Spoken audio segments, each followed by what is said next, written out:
watching me. Gotta make a plan, gotta do what's right. Can't run around in circles if I wanna build a life. I don't wanna make a plan for a day far away. While I'm young and while I'm able, all I wanna do is... Hey everyone, how's it going? It is I, the real Randy Chavez. I'm coming at you today with a VeVe, OMI, DEFFinity, DEVVE, daCAT, SHIRO update video. Guys, if you're new, welcome. For not, welcome back. I love you all. Everyone say hello to Dashi. Hello, Dashi. Commenting, liking, and subscribing is a free way to help support the channel. Non-free ways are Patreon and smashing that super thanks button down below. We'll wait for a couple people to get here, and then we'll obviously get into the Gary V news, the Gary V stuff. And I'm not gonna lie, I barely remember what he said, but I have it on tape. The stuff I had mentioned, so the video is not crazy long. I just, before I said anything, there was a long line to, like, you didn't have that long to really get. He was actually very nice. He actually talked to me for maybe like 2 minutes. Again, the video is not that long. So hey, my name's Randy. Do you mind if I just record you and then upload it on YouTube later on X? Like, yeah, sure. Shook my hand. He's such a nice dude. Like, you could tell that obviously he was maybe giving me 70% of his attention, and I don't mean that in like a bad way. I mean that as in, like, the max amount of attention he could give me, he did. And I haven't met him before. I went to VCon in 2022, did not get the chance to, and I went with like one of his friends, like, that he knew. And I was texting my friend like just before I met him. I was like, hey, I'm actually about to meet him. He was like, oh, tell him I'll be back in town in a couple weeks. We'll go, we're gonna go get dinner. I was like, okay. I don't think I could say who it is, but I was like, yeah, sure, no problem. They meet a couple times a year, talk about a bunch of stuff. Gary donates a lot to politics. Maybe I shouldn't even have said that. Anyway, it seems that people like him is like Iron Man's, like Tony Stark, always thinking about other different things. And again, giving me as much attention as he could. I thought it was great. But while you could also tell that he was also thinking about other stuff, and again, just that type of thing is very, very rare. That's something that it was great to see. It was great to go in and say, hey, like that miracle at work. There was this one dude that used to go to there's a park near me, basketball park, and this guy was like, he would have been a pro basketball player. His knee got hurt, and he was something to watch, man. It was like, oh wow, this dude is better than anyone else, in this area. Anyway, it was just a privilege to see. So without further ado, we'll get to this bread here. Hey, Gary. Oh shoot. Okay. Hey, Gary. Raul Paul says that NFTs, a lot of the 1% are going to go in, and obviously your V friends are going to go crazy when the banana zone comes. To hedge your bets, do you happen to have any other IP outside your own, like Darth Vader or Spider-Man on, say, VeVe? So, VeVe is centralized, so it's a little bit different, yes, I think the VeVe, energy, like, look, V-Friends, Bored Ape, Doodles, Pudgy Penguins, all of us have 30, 40 years of work just to get to the levels of Star Wars and Marvel and all the big stuff. So I'm of the mindset of, like, all us newbies have a ton of work to do. When the other IPs that are really there start to make their first, decentralized NFTs, it's going to be a real interesting movement. But 99% of NFTs, just like 99% of sports cards and art and comic books and watches and sneakers, won't have value because there won't be demand. But like doing what I'm doing here and things like this, the demand creation's the game. I agree. 100%. You know what I mean? So Spider-Man and Superman have that demand creation already. I do. Yeah, so I'm excited. All right, thanks. And then right after that, I went into telling him about the mutual friend that we have, and he's like, "Oh yeah, I love him." Great times. So again, that's the first time I've seen that. I forgot what he said. I have to go get my charger. I talked to The Rock a few years ago, and when I say I talked to him, I like screamed at him, and he kind of gave me an answer. Where I had asked him, like, and this was at the premiere of Black Adam, and I was like, Rocky, I wanted to have like this decent question, but he was kind of walking. I was like, Rocky, everybody loves you. Will you run for president? And he's like, obviously he hasn't yet. Might in the future. The Dems might need a little star power. So, but Rocky, The Rock, when I asked him, would you ever be president or would you ever run for president? He didn't give me a yes or no. And here where I asked Gary V, hey, your stuff is going to go crazy. NFTs in general, that narrative is going to hit, and I didn't have to mention Beeple. I didn't have to mention the squiddly, like any of the stuff that he said. He just kind of understood. He kind of knew. And one of the and his stuff is obviously, it already has like a 1.7 ETH floor, I think, for his V friends. He will not, like, there's nobody that will ever bet against him. So clearly he's also betting on this next NFT market, or the next NFT bull market banana zone that's going to happen. But that doesn't mean you can't make money elsewhere. And again, he knew what I was getting at.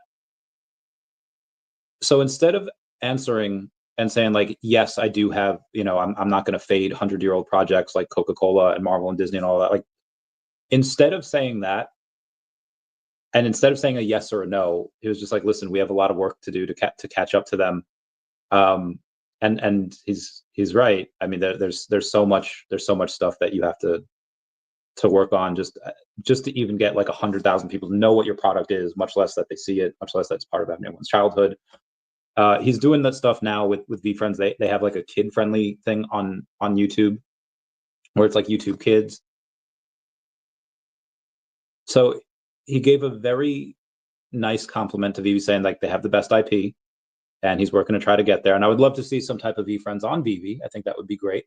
I'll shoot him an email and see if we can get something done. But on top of that, again, he didn't say no. He could have very well said like, he very well could have just said no, or he could have said it slightly in a different way. Like, not yet, focus on my IP right now, but maybe one day, when they become interoperable, whatever, then I'll get them. So I'm pretty sure he does have VeVe NFTs. Will he ever talk about it? I don't know. Maybe when they become interoperable, they might. Are they going to become interoperable?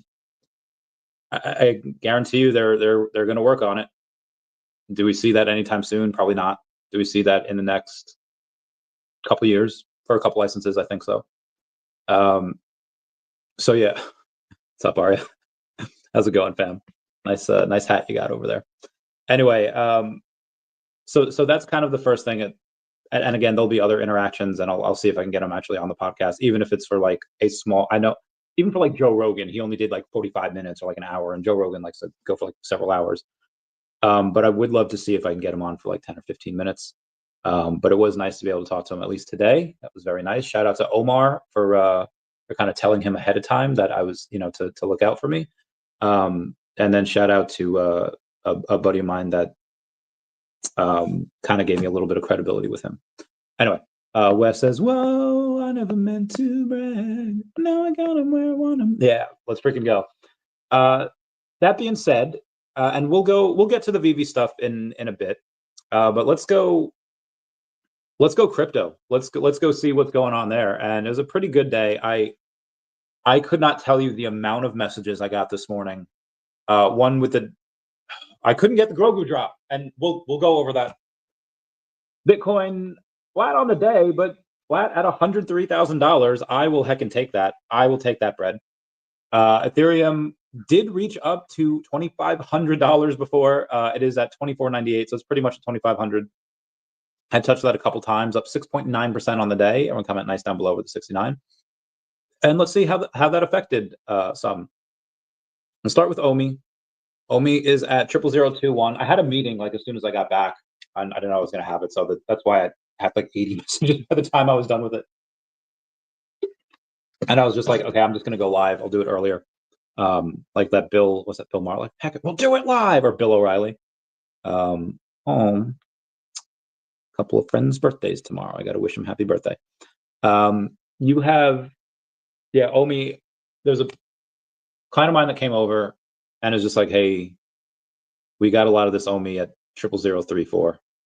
I can't justify putting in more without getting, and a lot of the thinking when it comes from people that come like from stocks, and not even stocks, I mean stocks as well. I told this story on the OMI is my homie show on Tuesday, is that a lot of people have a herd mentality, and that's not necessarily a bad thing. In crypto it is, but herd mentality a lot of times keeps you safe. You see a bunch, and you see it in humans too all the time, like, and especially as like teenagers back in the day, everyone's running, cops, oh god, we got to run too. You're not even doing anything wrong. In New York, things happen. Being a minority now, I think, is pretty easy. Being a minority 20 years ago in New York, not that easy. Anyway, in like Buffalo, you follow the herd, they're running, they must be running from a lion, they must be running from something else. Or an elk, they're running from wolves, running from bears. So it's really, a lot of that times it keeps you safe. Even for humans, back in the day, there's a reason why there are people that are sympathetic pukers. Back in the day, when you were in like a tribe and you see somebody eat something, oh, well, we just ate from the same thing. It's clearly poisoning him. Let me puke as well. And that evolutionary trait got passed down to us. And that's why some people are sympathetic pukers. But so you have to fight against biology when talking about crypto, especially when things are down. Because there's a client of mine that had said, if it was up, I could justify raising more money. I could justify going in and getting more capital here and putting it in. I was like, and of course he understands, and I told him, like, okay, so you'd be okay buying it if it was more expensive, where your money would not go as far, as opposed to buying it down here where you're able to get a lot more. And he says, like, I know what you're saying, but it's just it's the sentiment, and that, again, that changes on a dime. So I guarantee you, this is so stupid. When this does like a 3x, 4x, like they can do a 4x and not even get into the double zeros. That's when they'll be ready to put more in, and that's why those green candles get more green candles, because all it takes is just one, right? All it takes is just one time, and then what happens? The green candles get more green candles. But okay, yeah, it's safe to buy now. Even if you're talking about swing trading, you have Paul from Definity that goes on Crypto Rain's channel like every Wednesday, I think. And what do they talk about? They say, like, oh, I'm not going to buy it here because I want to see it break out first. And he knows that he's not going to catch the exact bottom, but he knows that if he does buy here, it's not going to be a quick flip, because there's no confirmed breakout. It can keep going sideways or down, which OMI has done for the past several months, so several years. So I get it, fair point. So again, even traders are not going to go in and buy this unless you have like a little bit of a breakout. I guarantee you see it on ETH. So again, that's OMI right now. Again, before today's drop, they had done $100-something thousand in sales. Again, before today's drop. Then on today's drop alone, $110,000. So they're doing pretty well. And granted, it's the first 10 days. Now, this is obviously going to be, I don't think the pod racers are going to do crazy numbers. But you have the Stormtrooper helmets and the pod racers that are left. And I mean, they'll do thousands of dollars, maybe get another like 10, 20K, whatever. I mean, I don't know. The Stormtrooper helmets those are like the first of their kind. And that's really cool. So you might get some, especially, I wish that we can get it into Star Wars fans' heads, like, hey, this is a first of its kind. It's really cool. You can get it here. And again, we've seen no marketing for it, which is fine because you don't really want to market it this time. But maybe I was a little overzealous saying that they'll probably do, 500,000 this month. I still think they'll do 4, because again, they have 2/3 of the month left and they're already halfway there. Plus VeVe Comics and all this jazz. And again, this is the 100. They've probably done 220 because they've probably done 110 beforehand. And so here's the story about Grogu. I was driving on my way to meet Gary Vee, and I had a couple of people yesterday ask, like, hey, am I going to need to throw MCP in there for here, and I was like, probably not going to need it. I don't really anticipate 969 people all buying it at the same time, but it sold out. Like I think there was like 10 left when the market opened. It was, and again, everything else, fine. Let's take a look at it. I think the next biggest one was Mando, that secret rare, which I think it sold a couple hundred. Yeah, so 968. So let's say was that 366? Was it 70? So about another 25 hundo there. I'm sorry, 25,000 there, give or take. So pretty nice. Let's continue on. Let's get to some of the comments here because we got quite a bit of them. Also, be advised, Mr. MC1 is going to come on and talk about just some of the restructuring that VeVe's doing, going in and talking about. And I wish we were allowed to say certain things. And again, there's reasons why I'm not worried, and most people aren't worried, or I shouldn't say that. There's reasons why I'm not worried, and why I had Crypto Cosmo on yesterday in my 6.5-hour stream. He came on like the last hour or so. Part of the reasons why we're not worried is we've seen this type of thing happening before. If they were like cryptoids with like no revenue, I'd be like, yeah, okay, gonna start to panic now. But their revenue, and again, even if they did need money, which I'm not 100% sure that they need the money, they could raise money whenever they wanted. And back of the napkin math, let's say they have, 5 million a year that they're expensing, and they're netting 2.5 million a year. It's like, okay, well, Chavez is 2.5 million a year. That's negative. Okay, you guys realize that they had like tens and tens of millions of dollars in their war chest like years back, right? like right. Now, obviously, you go through that. You get a lot of licenses. You do a whole bunch of stuff. Do they have single-digit millions now? Probably. Now does that mean they have like 9.9 million sitting in the bank, or do they have like just 1 million? Like it's single-digit millions, I'm guessing. So even if it was just 2.5, or even if they were broke, right? Let's say if they were broke and they had none. Okay, worth 100 million. You could raise $10 million like that. Like I don't think if they were to raise money via Apple, Google, Tesla, and like the big three over there, heck, Microsoft, like it doesn't matter. They're not gonna just give them like $5 million. They're going to minimum want to give them like $10 million if they were to raise money. And that's something that somebody commented on before. Got to be in my replies.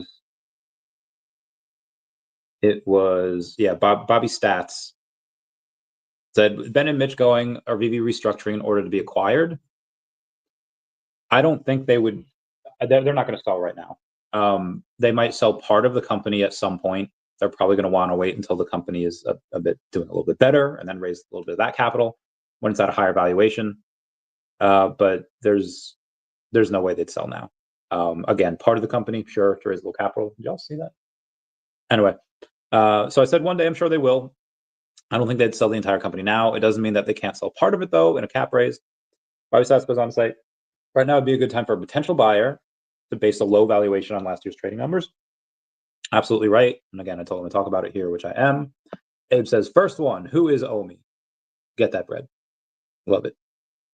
Kuma says, let's go, Randy. Kuma is still, and I guess I'll go over this here.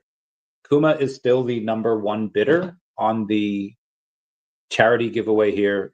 Dr. Profit donated a partner statue. Partner statue, it's like, wait, didn't you say $4,200? And the partner statue like $1,100? And you're right. Why did I pay $4,200? Because it comes with utility. The utility is being able to go down to Disney.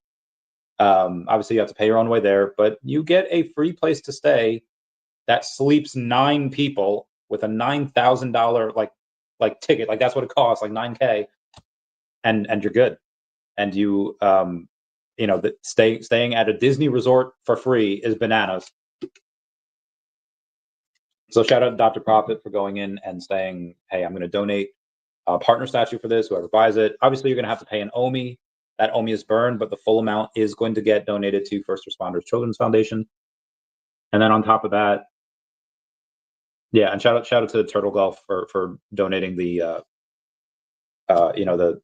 the hotel room there. And then on top of that, the utility comes with me. I'll be there all week with y'all to hang out every day or to hang out none a day. You'd be like, hey, I'm taking my family on a vacation, and Chavez, you're a little scary, and they'll give them nightmares. Fair point. Fair point. I will do my own thing. I will go to Disney. I haven't gone to Disney in like ever, but I will go to Epic. I will go to Orlando Studios, Harry Potter World. I'll do all the stuff. Kumo says, M'Baku. You saying it yourself? Okay, M'Baku forever. Oh, look. Okay, there you go. There you go. Anyway, oh yeah, there's Turtle. Oh, first off, Kumo, thank you for being a member. That was Randy. You're a legend. Looking forward to your on-location Disney videos. I can't wait for that either. I think everyone will be very happy with some of the stuff that I do. And oh god, Gary, hey, what's up, Doctor of Stuff? I love this man. He's a cool dude. Cool cat. Jive Turkey. VeVe. Oh, they did not repost me. They reposted. However, the Collectors Hub is live. Collectors Hub is live. You can start listening over there, if you would like. Anyway, let's get back to the crypto here, because I only went over a couple of. I think I just went over like OMI, and that's it. Let's do DEVVE. I think DEVVE's pretty flat on the day. They're actually down 5% to 66.9, 67 cents. They were at 71 yesterday. They were at like 75 the day prior. So they're having a little bit of trouble, have a little bit of an issue, and they are at a $58 million, still 300,000 in volume. So it's not a lot of volume at all. It's actually very bad volume. But let's talk about something that's up today. That would be DEFINITY, up about 5% to 3.4 cents. And if you go and you take a look at over the last week, they're up 40% over the last week and up 66% over the last month. DEFINITY here has a $4,800 volume for today, but a $5.3 million market cap. So again, a lot of good stuff going on there. I will repeat, with the $5-ish million market cap, they're netting more to their P&L every month than what VeVe grosses, and VeVe's a 50-something million market cap. DEFINITY is stupid low, it's stupid undervalued. And I was telling a buddy of mine today, yeah, you're gonna get I was telling, like, from here you probably get like 100x ish, if not more, on DEFINITY. And that was me telling him. Obviously, none of this is financial advice to y'all. I'm not yours financials advisors. Yo, what up, zombie? Luke? What's up, Luke? And let's get to one of my best holdings that's done very, very well this last couple of weeks is daCAT. daCAT pre-revenue up 16% on the day. Pretty small value. They have more volume than DEFINITY. 6,600, $1.38 million market cap, and they are up about 200% over the last 30 days. So obviously, really impressive. 16% on the day, 71% over the week, 100% the last 2 weeks, and 200% over the last 30 days. So obviously, I think that's very nice. They had a wicked bottom because when crypto went down, daCAT went down with it. But daCAT is obviously rising like a heckin' phoenix over here. Again, up to 200% in 30 days is very nice. Gotta love that. Contract address down below. I get more whenever I can. It has not been. Most recently, though, I did buy DEFINITY at like 2.5 cents. So it being up to 3, almost 3.5 is very nice. But yeah, I would have liked to have gotten more. But speaking of stuff that I want to get more of, and I'll probably get more in a couple months, is SHIRO. SHIRO has they're down about 4.5% on the day. However, they have 3.5 million in volume, so I really like that. It's $16.6 million market cap. And speaking of SHIRO, they have an announcement. They've added a twist to the ongoing Marinate Your Steak Buy contest. Not only is he giving away $50,000 in rewards to those who buy and stake, but as SHIRO likes to stay crispy, he's also going to burn a supply to match any staking done until the end of the contest. I repeat, not only are $50,000 being given away in rewards, but the amount that is staked is going to be amount that's going to be burned from their business development wallet. They are just doing the Lord's work over there. They're doing the absolute Lord's work. Hope the stream hits 2K. Well, there's almost 300 people here right now, and I guarantee you that we double from here in an hour, because Mr. MC1 will come and bring us his presence in the next 35 minutes. That's right. That's right. And you know what? I'll go in and play that video. I'll play that video again when you guys want me to. Purple Llama says the thumbnail is like someone looking at themselves in the future. Oh, the thumbnail is like someone looking at themselves in the future. I'd be white. Dream. No, when I was younger, I always wanted lighter skin. My parents were just successful enough to be the poorest people in a middle class town. So I was like I was one of the only brown people. And yeah, I want, but now, not gonna lie, the brown tends to show the muscles a little more. It tends to be protected from the. I was out in the sun before, and I felt my skin being protected, so that was nice. And a couple of girls like the exotic, and so that's also pretty nice as well. Chago Soul is giving me that popcorn. What's up, VeVe Zombie? Polish Brando says, yo, Shiro fam reporting in. Gotta love Shiro fam. Like I said, I'm going to probably get more of you guys in, I'm going to get more of you guys in July. I'll get more Shiro. But for right now, it would have been better if I had, because Shiro's up 50% over the last month. And I should have got more last month. I mean, if we're just talking 1 month ago, obviously daCAT is the biggest gainer, being up 200% in that time, to 211%. Sorry, and it just keeps going up. I feel like Viceroy Gunray, like it's still coming through. It's still going up. So I'll keep you all posted on what it happens.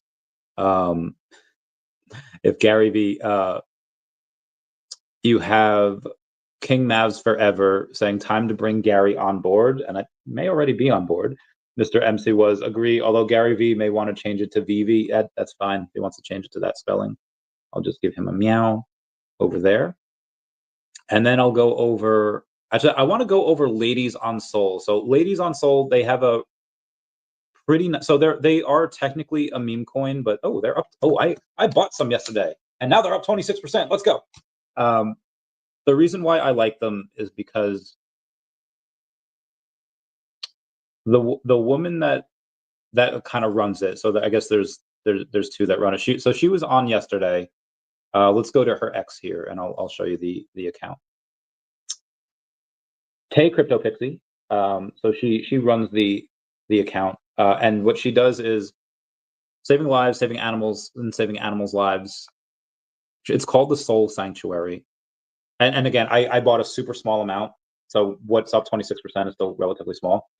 But why I really like them is because a lot of the taxes and the income that she makes from this, just one, it goes to Burns, and two, it goes to her sanctuary where she is buying and operate. Like she already fosters, she already has all these dogs, and that's legit what I'm about. So I told her, hey, here's my fee for writing like a comic.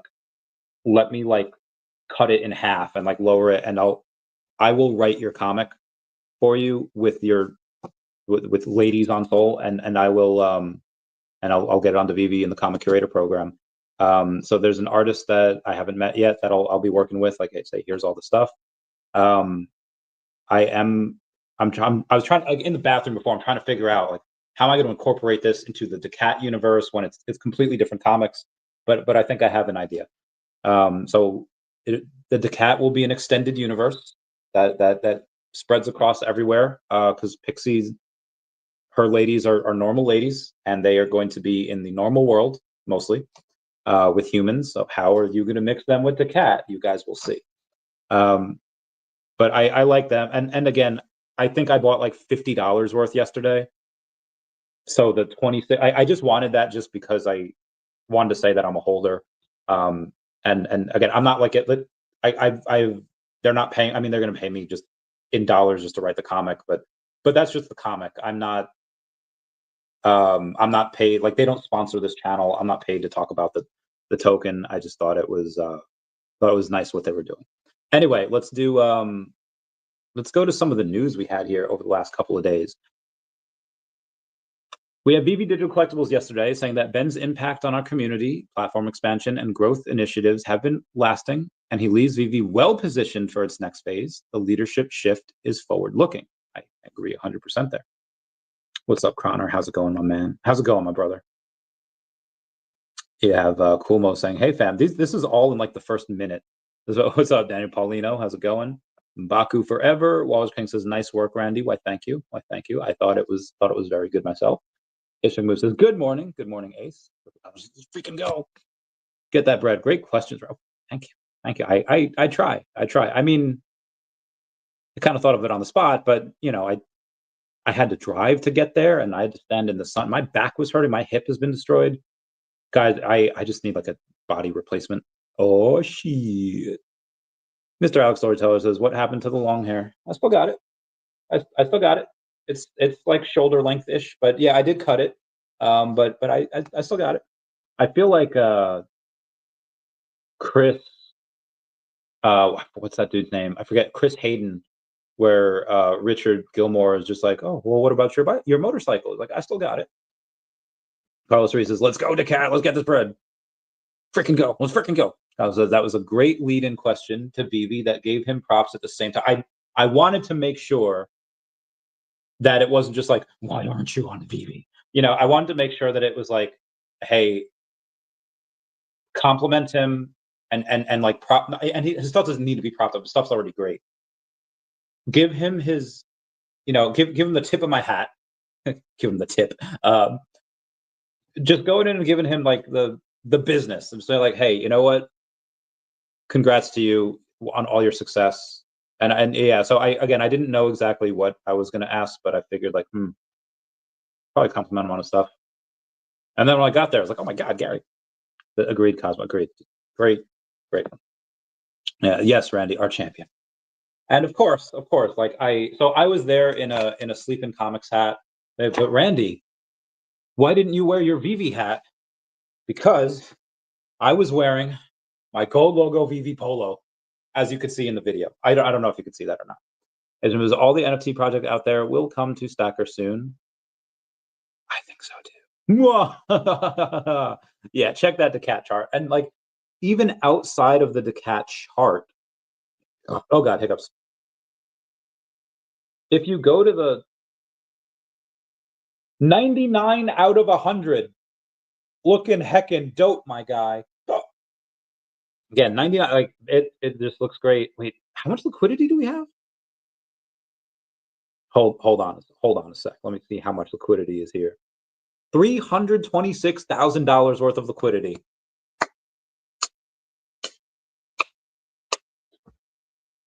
That's a lot of liquidity for something that only has a $1.37 million market cap. That is very nice. I'm very happy with that. Hello, Green. Well, hello, everybody. Oh shoot. Oh, double shoot. Oh God. Oh gosh. Okay, there we go. Much better. Hey, Mr. MC1. I'll see you in 27 minutes. We'll join in 1 hour from before. Mr. MC1. Baker says, "Let's freaking go, VeVe fam. Let's get this bread." All right, let's get some other news going here. The other news outside of that is first appearance of Bill Foster is going to come over the Avengers: The Sign of the Serpent on May 15th, the Ides of May. And then there is a bounty alert. Comics and Crypto are paying $2,019 each for Grogu number 2019 and Dinjarin 2019 rare collectibles on VeVe Official. Use their link to sign up, or use my link down below to sign up. Speaking of links, if y'all want to, it is chilly. Y'all want to go up and sign up for something where you could win $5,000 worth of DEVVE, freaking PS5, or an NFT worth thousands, use the link down below to sign up for the DEVVE exchange. But yeah, if you're not on VeVe, and we're kind of breaking it down what Gary said. Pretty sure he has some VeVe NFTs. If you want to be like Gary, link down below for the VeVe app as well. Crassus Clay says, "This run in meme coins can last a lot longer, and we will go a lot higher. If you tards don't rotate all your profit into scams and crap coins that zero out as soon as the market turns red, concentrate your liquidity into good stuff for the sake of your own success and everyone else's this time. And if you must rotate into absolute dog doo-doo, please do it with less than 10 to 20% of your winnings." Again, this does come from Crassus Clay. And prime example, he says, when people who made 100x on Brett rotated it into chicken shit called Roost, remember 100x to a 0x means you made $0 hairs. 100x into just holding more is 200x, and 100x into a 4x is a 400x. Don't rotate into dog doo-doo that zeroes out all your previous progress. Agreed. Agreed. Foster Hilt was on yesterday, and you had Penguin Colada saying Foster is the GOAT, dripping harder than a thunderstorm, looking luxury, moving like a legend. We love him. Speaking of chickens, Raoul Paul says, the chicken rises from the ashes. I still believe in the one true cod. Never sold, bought more again. Might go to zero, but maybe, just maybe, this chicken can fly. Some memes can persist forever. Yeah, persisting forever. Most importantly, have fun with your small degen bags. He was talking about SCF. I have no idea what that is, but he was talking about it. And speaking of the DACAT token, they were #1 on Memezilla yesterday, so always got to shout them out for that. Crypto Cos, Mr. MC1 says, David is getting ready to be David again, meaning launch major IP after major IP. Mr. MC1 had also said, last time I was this excited was before the launch of VeVe Comics. Wonder what he's excited about. He says, I can't come on the show today. I may say too much and I may make fun of the fodder comments that I already know are wrong. This is the year of OMI, Digitals, VeVeverse, and oh my God, I cannot say. Again, really, really curious what he is. Mr. MC1 says David is in beast mode and that this is the year, oh, I already went over that, of OMI. Mr. MC1 says, I may buy some OMI for shopping on Stacker before any major demand. Don't worry, I won't use my 60 million OMI for purchases. Oh, I don't want to use my 60 million OMI for purchases because that's his game bag. He also says that he thinks Portugal could be an OMI drop on Stacker only. Says, I don't know, but that would be great. I think they will have stuff to announce on Portugal. What are they going to have to announce? I don't know. But we shall see. Jason Pena says, Gary was on Whatnot this week, slinging tops boxes. He is willing to use the most popular platforms and sell his products. Why not VeFriends on and NFTs on Stacker in the future? Why not? Why the heck not? I don't know. We'll see. VeVe to the heckin' moon. Just in, UFC champion Conor, I think it's former, right? There's no way he's still champion. Conor McGregor calls in Ireland to create a Bitcoin strategic reserve. An Irish Bitcoin strategic reserve means it'll give power to people's money. I did not get the chance to ask Gary V if he'll come on my channel for Tops cards. Not yet, and not for Tops, but soon. But soon. Essence, I think Essence has been doing pretty well the last couple of days. I think, well, one, because it's like kind of attached to ETH, and ETH has been up, but also because they talked about transportation in one of their most recent articles for Earth 2. Transportation, let's go over a month here. Yeah, they had been down at like 2.7 cents. Now they're up to 3.7 cents. And this is over the last month, the last 3 months. Yeah, 2.7 is like the low there. Anyway, for Essence, their transportation that they said, like, hey, if anyone wants to go over and they want to buy land next to Randy, or they don't want to buy land, if they just want to go in and just hop on Randy's land, you can transport yourself there by using Essence. So Essence just got a whole lot more utility. Essence is going to go to the moon at some point when all this freaking comes out. When will it come out? We don't know. We're not 100% sure. Maybe Arya knows because he's like he was their main YouTuber for a long time. But yeah, we'll see.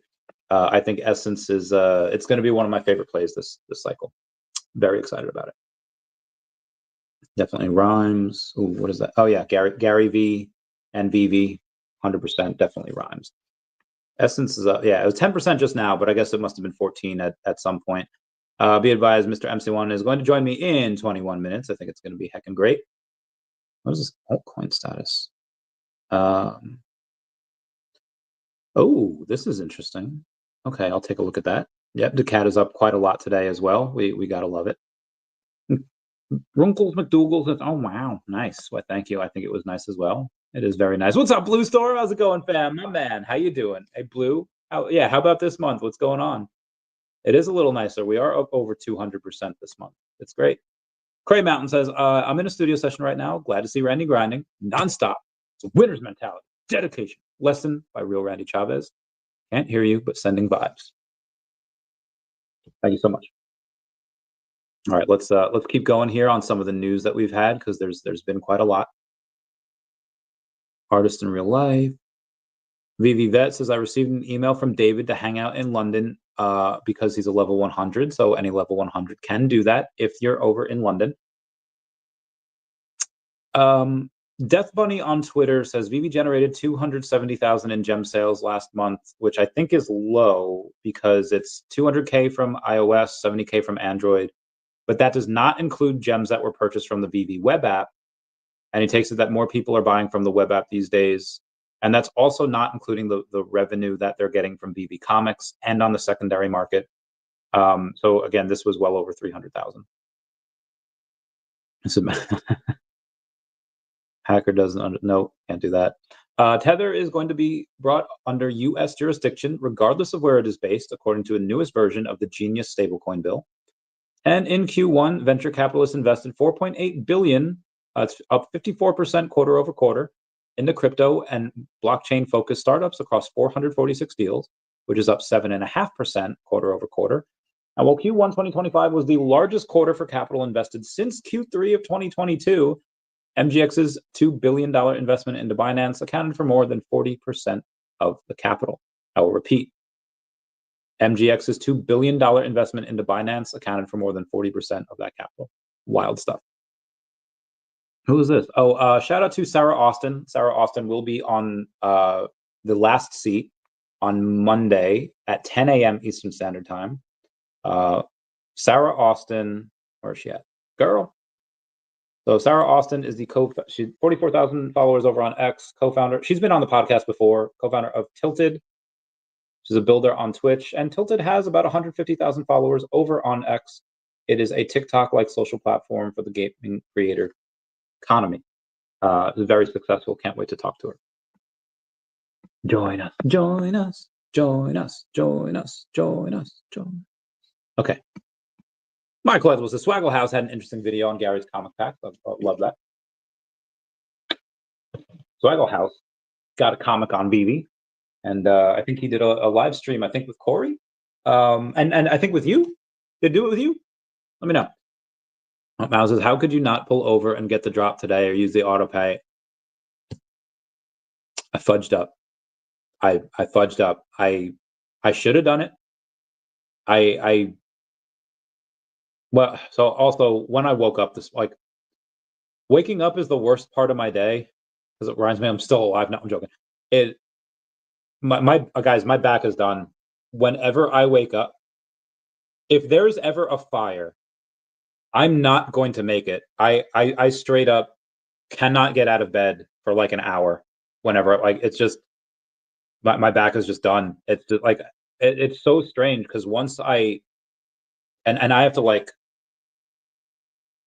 move my feet super slowly but steadily in order for my back to kind of make be okay. And then again, once I'm kind of up and moving around, it's fine. I'm gonna say it's fine. It's manageable. Again, I was standing outside for an hour waiting for Gary V, and I could walk, and I swear I could go do a bunch of pull-ups right now. I can go in and do, but when I first wake up, it is just god off. So when I woke up and I was like, oh, I hadn't showered and do this, and I'm like trying my hardest to try to get to the shower because my back is just, and the shower is 8 feet away from me. It was so hard. It was so I was not thinking about the auto pay. I should have been. You're right. It was my fault.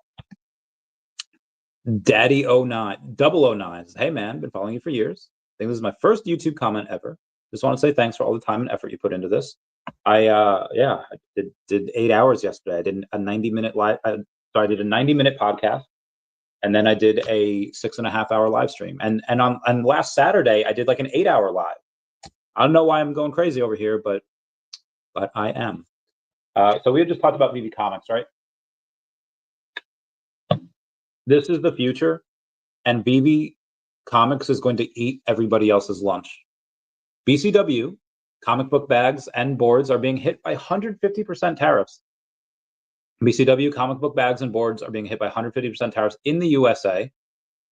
This article was published on Thursday, May 8th. So that is literally, what's today? Why is my phone not giving me the date? Oh my God, like, am I tripping here? Okay, all right, it's May 10th. I thought I was just in a weird dream just now. So this article was published 2 days ago saying, on behalf of comic book bags, boards, and boxes manufacturer, aka BCW, Lunar Distributors has told comic book retailers in the US the sad news. Until now, all BCW pricing has remained consistent as it was purchased by Lunar without any tariff surcharges.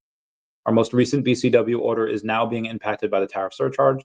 The prices will be adjusted accordingly, meaning that they are going to pass on that cost to the healthy consumer. Below are the impacted BCW products so far. Current comic backing boards. So net, loose net, releasable current comic bats, pack of 100, current modern comic bags. So there's just a bunch of stuff that's going on that is affecting the physical comic book world. A lot easier to go and buy on VeVe. Just throwing that out there.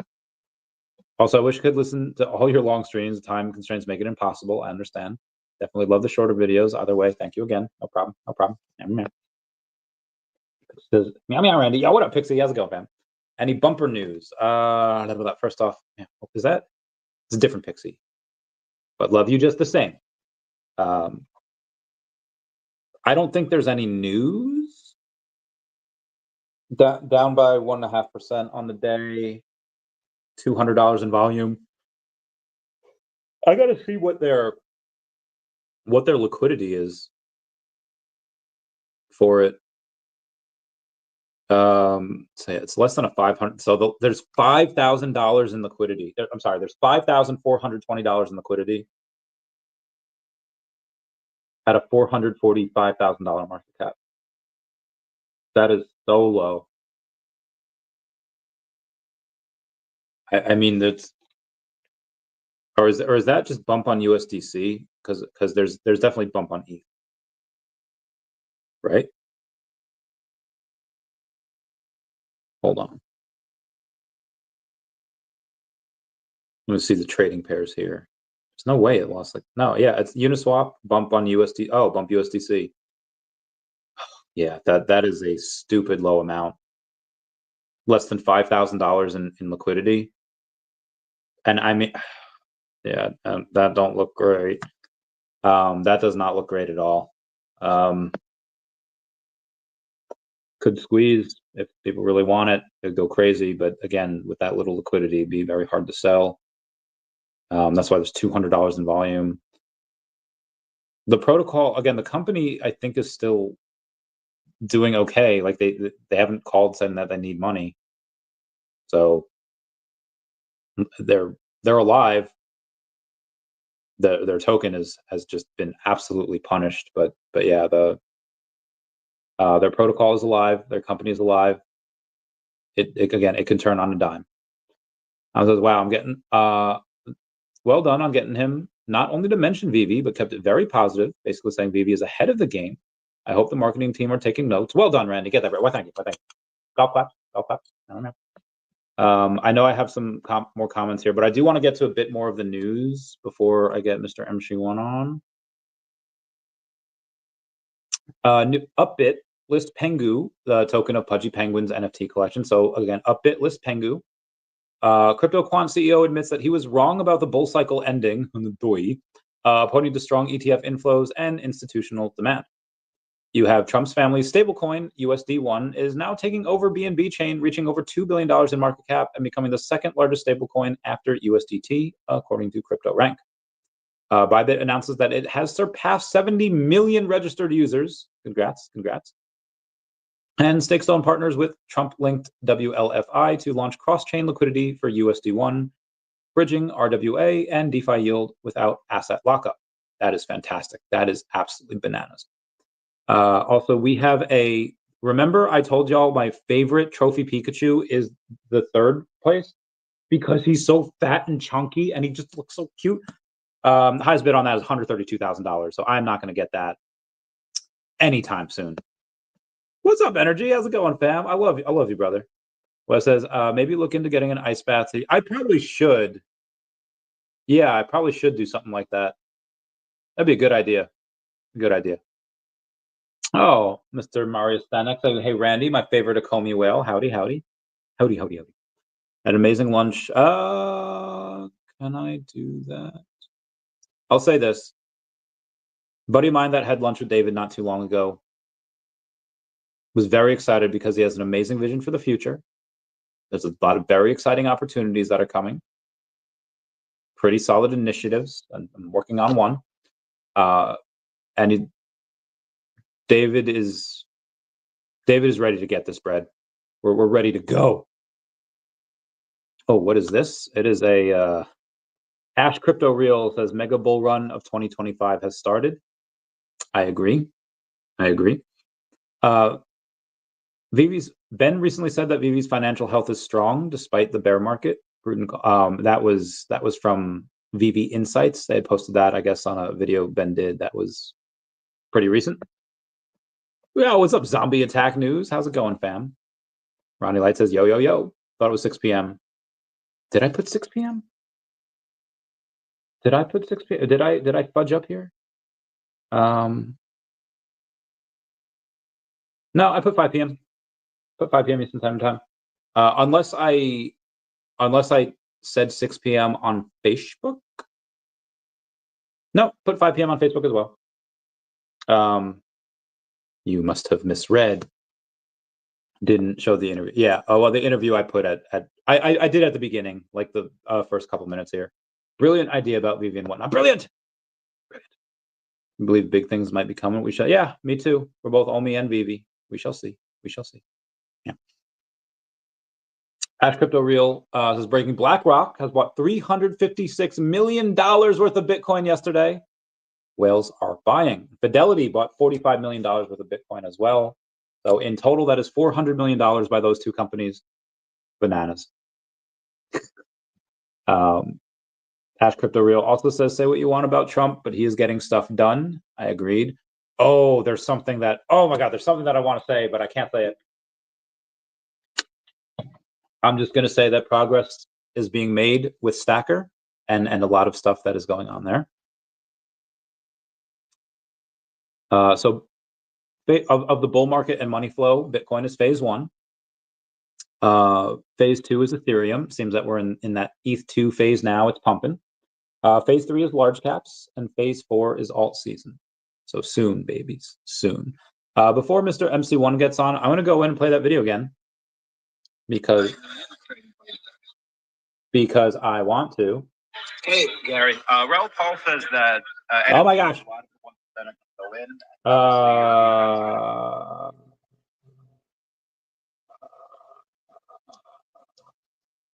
Let me call Crypto Rain.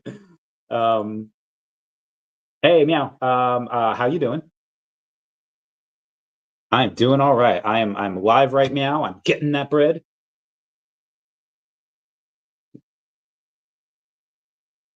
Okay.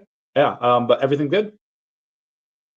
All right. Cool beans. Yeah. I'll give you a call. So I have Mr. MC1 coming on at 6. So in like 6 minutes. But once we are done, I did like 8 hours yesterday, so I'm not going to go crazy tonight. So I will call you after that. All right. Love you. Okay. Bye. Yeah, always got to tell your friends you love them. Anyway, let's go to oh gosh, one more time for Gary V. Hey, Gary. Raul Paul says that NFTs, a lot of the 1% are going to go in, and obviously your friends are going to go crazy when the banana zone comes. To hedge your bets, do you happen to have any other IP outside your own, like Darth Vader or Secret Spider-Man on, say, VeVe? So, VeVe's centralized, so it's a little bit different, yes, I think the VeVe, energy, like, look, V-Friends, Bored Ape, Doodles, Pudgy Penguins, all of us have 30, 40 years of work just to get to the levels of Star Wars and Marvel and all the big stuff. So I'm of the mindset of, like, all us newbies have a ton of work to do.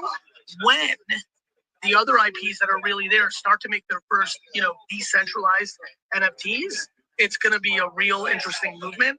But 99% of NFTs, just like 99% of sports cards and art and comic books and watches and sneakers, won't have value because there won't be demand.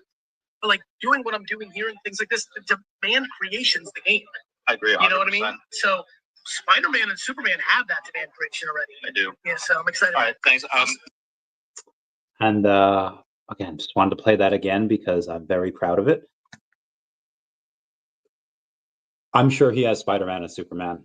I'm sure he's mentioned Donald Duck before.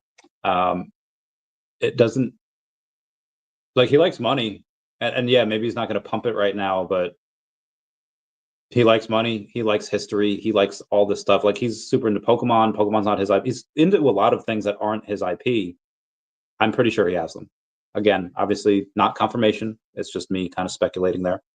Anyway, let's continue on. It wasn't live footage. I mean, that was live footage when I asked him, but obviously, yeah. Mr. MC1 going to drop some alpha today? I don't know. Maybe he is. Maybe he is going to drop some. I hope not. I hope that he lets VeVe announce it on their own, because they do have a video coming out next week. Will they have some alpha? I don't know. We'll see. Satoshi Nakamoto statue in El Salvador that was being unveiled today. Oh, there's a bunch of stuff going here. Alone says, "Hey Randy, what's up, Alone? How's it going?" Imagine there was a fire and Chavez just stuck in his bed, because honestly, that's one way to kill me. If like just at like 8 in the morning, you want to light my house on fire, I'm not gonna make it. It's not gonna happen. My brain played tricks on me. This is live. No, it's not. Well, this is live, like right here, but like the video I showed it's a recording of this morning. Happened to DEVVE. DEVVE's chilling. I mean, I'll check it right now. I think it's up. I think it's down like 5% on the day. It's down 3% on the day. But yeah, it's chilling. What do you mean? I mean, nothing. It's chill. They have updates every day. They post every day. The Telegram chat is very active. It's good. Completely avoided the question. Yeah, I mean, he could have answered no, but I don't think he's a liar. So when he didn't say no, I think he just, yeah, that was the point. He didn't want to say yes or no. He wanted to leave it open. Obviously, I think that he does have some, but that's me. Anyway, let's do a little bit more news, shall we? Before Mr. MC1 gets on.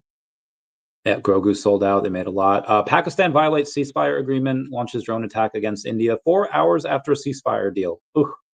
Big oof. Big oof. Let's see what the secondary market's looking like for Star Wars, because I haven't really checked that today. Grogu's $100. The secret rare Grogu is $100. Good stuff. I'm going to say that for Grogu, I don't want to say it's a grail, because you have like the rare there that I don't even know how much of the rare sold. I don't, like a couple hundred, maybe. Excuse me. What is it? 29.69. The 24.84. It sold like $9,700 worth of stuff, which is fine. I will take that. But yeah, it went, and that's why it's like $12 on the secondary. Now, I'm gonna go in, like, if I go to buy one, I'm gonna go in and I'm just gonna get one off the market. It's like, well, Chavez, you could save like $7 if you just buy one off the secondary. Yeah, and that's a 3-digit too. So you're getting like the floor like at that price. But one, I want my own, and two, I want a I want the chance of getting that number 2019. If you get the 2019, it's like it's $2,000. Really like $1,500 by the time you sell it, by the time you cash out and all that. But you know what I'm saying, right, Mr. MC1? You know what I'm saying. Hey, I don't know what you just said, but I just joined. But how's everybody doing? Doing well. I was just telling people that, if you really like need to pinch pennies, you can get the rare Grogu on the secondary market for about $7 cheaper. But for me, I'm gonna get one because I want my own, so I'm gonna get it from the store. And two, like you have that chance of minting the number 2019, which Comics and Crypto has a $2,000 bounty on. So yeah, that's my my reasoning over there. Gary was that was a recording that I had with him before. Yeah, I heard the Gary recording, and then I kind of dropped off to join the stream to the other link that you sent.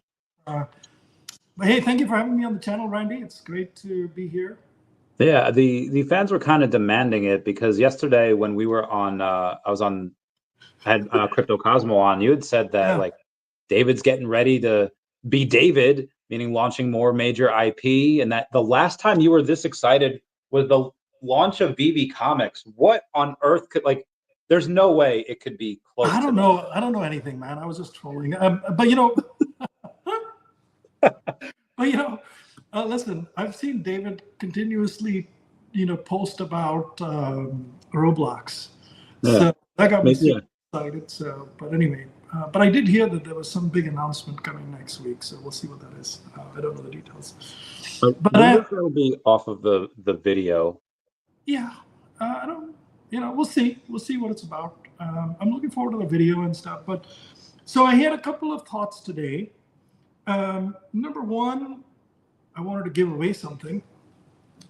So, the Ron English stuff. So this is basically the VeVe shirt that was given out to the logo holders at New York Comic Con, and this was an exclusive to the Mr. MC1 party. So we're at that party and you were logo holder, you were eligible to get this. As you guys know, I have 5 VeVe Gold and Silver logos. This is a large size t-shirt, so I don't carry multiple sizes or whatever, so it'll be a large size t-shirt. It's for you, if it fits you, great. If it doesn't, it's still collectible, in my humble opinion. But anyway, so I'm giving this away to one person on your channel. We can, spin the wheel or whatever you do, Randy. You can create some kind of engagement thing, and then we can give that out. I do want to give away one more thing, but I'm having when you want to give something, but then you don't want to give something. But then people kind of force you to give it or kind of encourage you to give it. I don't know. Well, I could be able to tell you yes or no if I base this on this. One, I'm let me show you this. All right. So this is a fig pin, VeVe Gold and Silver logo, given to people that attended New York Comic Con and had a VeVe Gold and Silver logo. Is that unopened? It is unopened. Yeah. That's a lot of money. Wait, you're not. I don't know. Wait, before I haven't decided to give it away as yet. I have 5 of them. So Oh, true. And I'm hitting them underneath the hat. So Sanjay, you're showing a little leg over there, huh? Okay. Randy, what the hell, man? So I have a bunch of them. So that's such a flex. I want to share. I want to share it with the fam. So well, it's that, or I can give away the CGC VeVe pin. Okay. So this one is not just a VeVe thing. So this one's actually, I think there's only about 300 of them in total. And it's basically fig pin created during New York Comic Con, limited edition pin with CGC, whatever, a VeVe on it with a 10. So, I think maybe people might like this more because it's more versatile. Not everybody's into VeVe and stuff like that. So, so this one's got CGC and VeVe. Okay, so why don't I give this one away? All right. And this one I think is quite expensive as well. The people who submitted comics during New York Comic Con were eligible. They had to give out, each one was eligible for one or something like that, or anyway, or one a day or something like that. But anyway, I've got a couple of these as well because Rolly and I submitted a bunch of comics multiple times, so they were kind enough to give me a spare. Okay, so when we do this one, I'll save this for another day then. But another day. That sounds good. But the thought counts, right? It does. The thought counts. We'll have to have you on again. All right, very good. So we'll give away both of these, but okay, all right, good stuff. So today, wanted to chat about a couple of things. I know there's been a lot of chit chat about leadership changes and this, that, and the other. Everybody has their opinion. Everybody should have their opinion. Everybody should express it in the way in which you want to express it. That the channel that you're on, or the wherever you want to share it. Sorry, I'm just pulling up the note as well on X. But yeah, that's kind of how that works. But I wanted to share my thoughts on it, and you can debate it. You can dispute it. You can see the strengths and the merits and demerits of some of that stuff. But I wanted to, the very first thing I really wanted to talk about was a big thank you to Ben. I wanted to say a very big public thank you to Ben. I know I put a note out and stuff like that, but Ben's just an amazing guy. He came at a point when there was a lot of turmoil. There was, VeVe was in the middle of a lawsuit.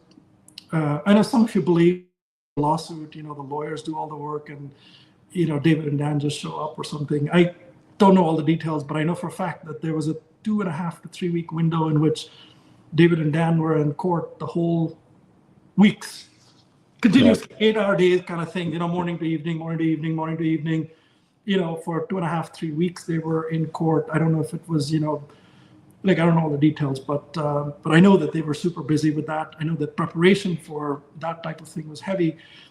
Leave that aside. I think, VeVe had a lot of different ambitions from a tech standpoint. They wanted to get done. Mitch was, on the verge of delivering a lot of stuff. Communication was definitely a challenge in the community at the time as well, and definitely David and Dan was scattered, quite extensively with VeVeverse, VeVe Comics, a lot of other things with the IPs, and so Ben played a very, very critical role. He came in, he connected with all of us very quickly. He was able to communicate very effectively. Really enjoyed all of that stuff, and I think he also delivered. He delivered on these projects. Some of them may have started, may not have been the brains behind it. They might have already been running or whatever. But you have to give Ben a lot of credit for executing on it and orchestrating VeVe, while David was, doing more of the IP stuff and all this other stuff, right, that he kind of does. And I think that's a great model to scale the business as well. Hey, Atomic Z06, everybody who's listening, thank you very much, guys. It's great to have the fam together. But these are moments where we all connect, and it's also important to kind of have an open, direct conversation. And you can say I have a bias, and that's great, and filter me out with whatever by 10%, 20%, or 50%, or 100% if you like. But anyways, so I wanted to say a big thank you to Ben. I think Ben's a great guy. He's done a great job, and now, I don't have any insider information or something. I've read the same stuff that you guys have. What I would, my understand. I did speak to Mitch though. Mitch has traded personal notes with me on the topic. Ben hasn't, and nor has David shared anything specific related to Ben or Mitch with me. So I just want to put that out there. This is like, so when Mitch came in 2 years ago, there was a lot of work to be done. Tech work, heavy lift. There were budgets. They needed a lot of people. They hired multiple people in the company, third parties. They had this big meeting in India with all those, developers and stuff. This goes to 2023, right? Akash and these guys, they know about all this stuff, right? So there was like this big meeting. They, created different teams to go tackle multiple projects at the same time. They delayed a couple things. They chased down a couple of things. It was a big job. And when you sort of play all of that forward, 2023, 2024, and part of 25, you sort of realize that, look, the market's not where it needs to be for digital collectibles or NFTs. Yes, VeVe and David and Dan and Ben and these guys are all market makers at some level. They made the market the first time round for a branded IP. But it's not, whether you like it or not, it's just not there. It's tough slog to bring in new customers. You can blame people for it, and you can say it's just the market. Either which way, it was not happening, right? And when you in that backdrop, when you look at Candy, basically HRO had issues with it. Palm had issues. Candy had issues and sold. I believe Candy's in good hands with Futureverse. Okay. By the way, all my posts about some of Futureverse or Candy or whatever is more because the fudders, they're just, when they hit with something very personal, it's just sort of something to sort of, put in front of their face saying, hey, it ain't gold on the other side, boss. Yeah. So, but I have a lot of love and respect. I have a pretty big Candy collection. I have 123 collectibles on Candy. I have 5 Bat Cowls and stuff. I have Spider-Man 1 comic, the epic one, not the legendary. I missed that out, man. I should have. But anyway, okay. Look, I have a lot of stuff. Long story. Leave all that aside. But look, if you go back to this root of all of this stuff, the market's not where it needs to be. And when I look at the sales, when I look at all of that stuff and the amount of development that VeVe's already done, I believe that they're being cautious, especially with all this other stuff everything around you, you're seeing these patterns of things. Even if you have money and you're spending all this money and your burn rate is high, you want to slow it down, you want to be smart about it. And sometimes you got to make tough decisions. So it's my guess that when these guys all sat together and looked at all of this, they said, look, maybe we should just be a little bit more conservative here.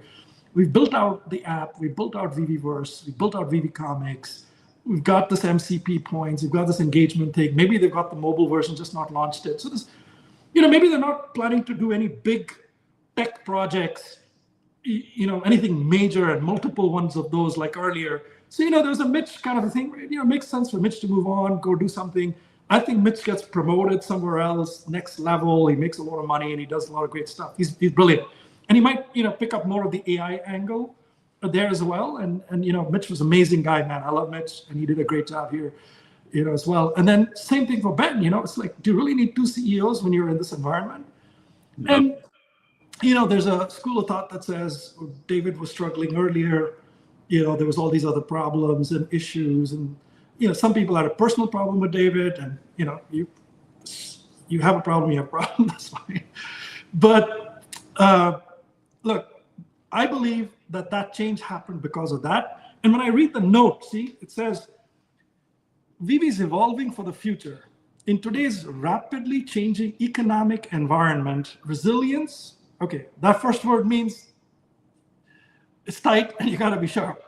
Agility, which means you got to be able to turn quickly and scale up and down and ramp up and down quickly, and sharp execution. And that means getting more done with less, right? Literally, that's what it means. Has never been more important. So this is these guys just planning.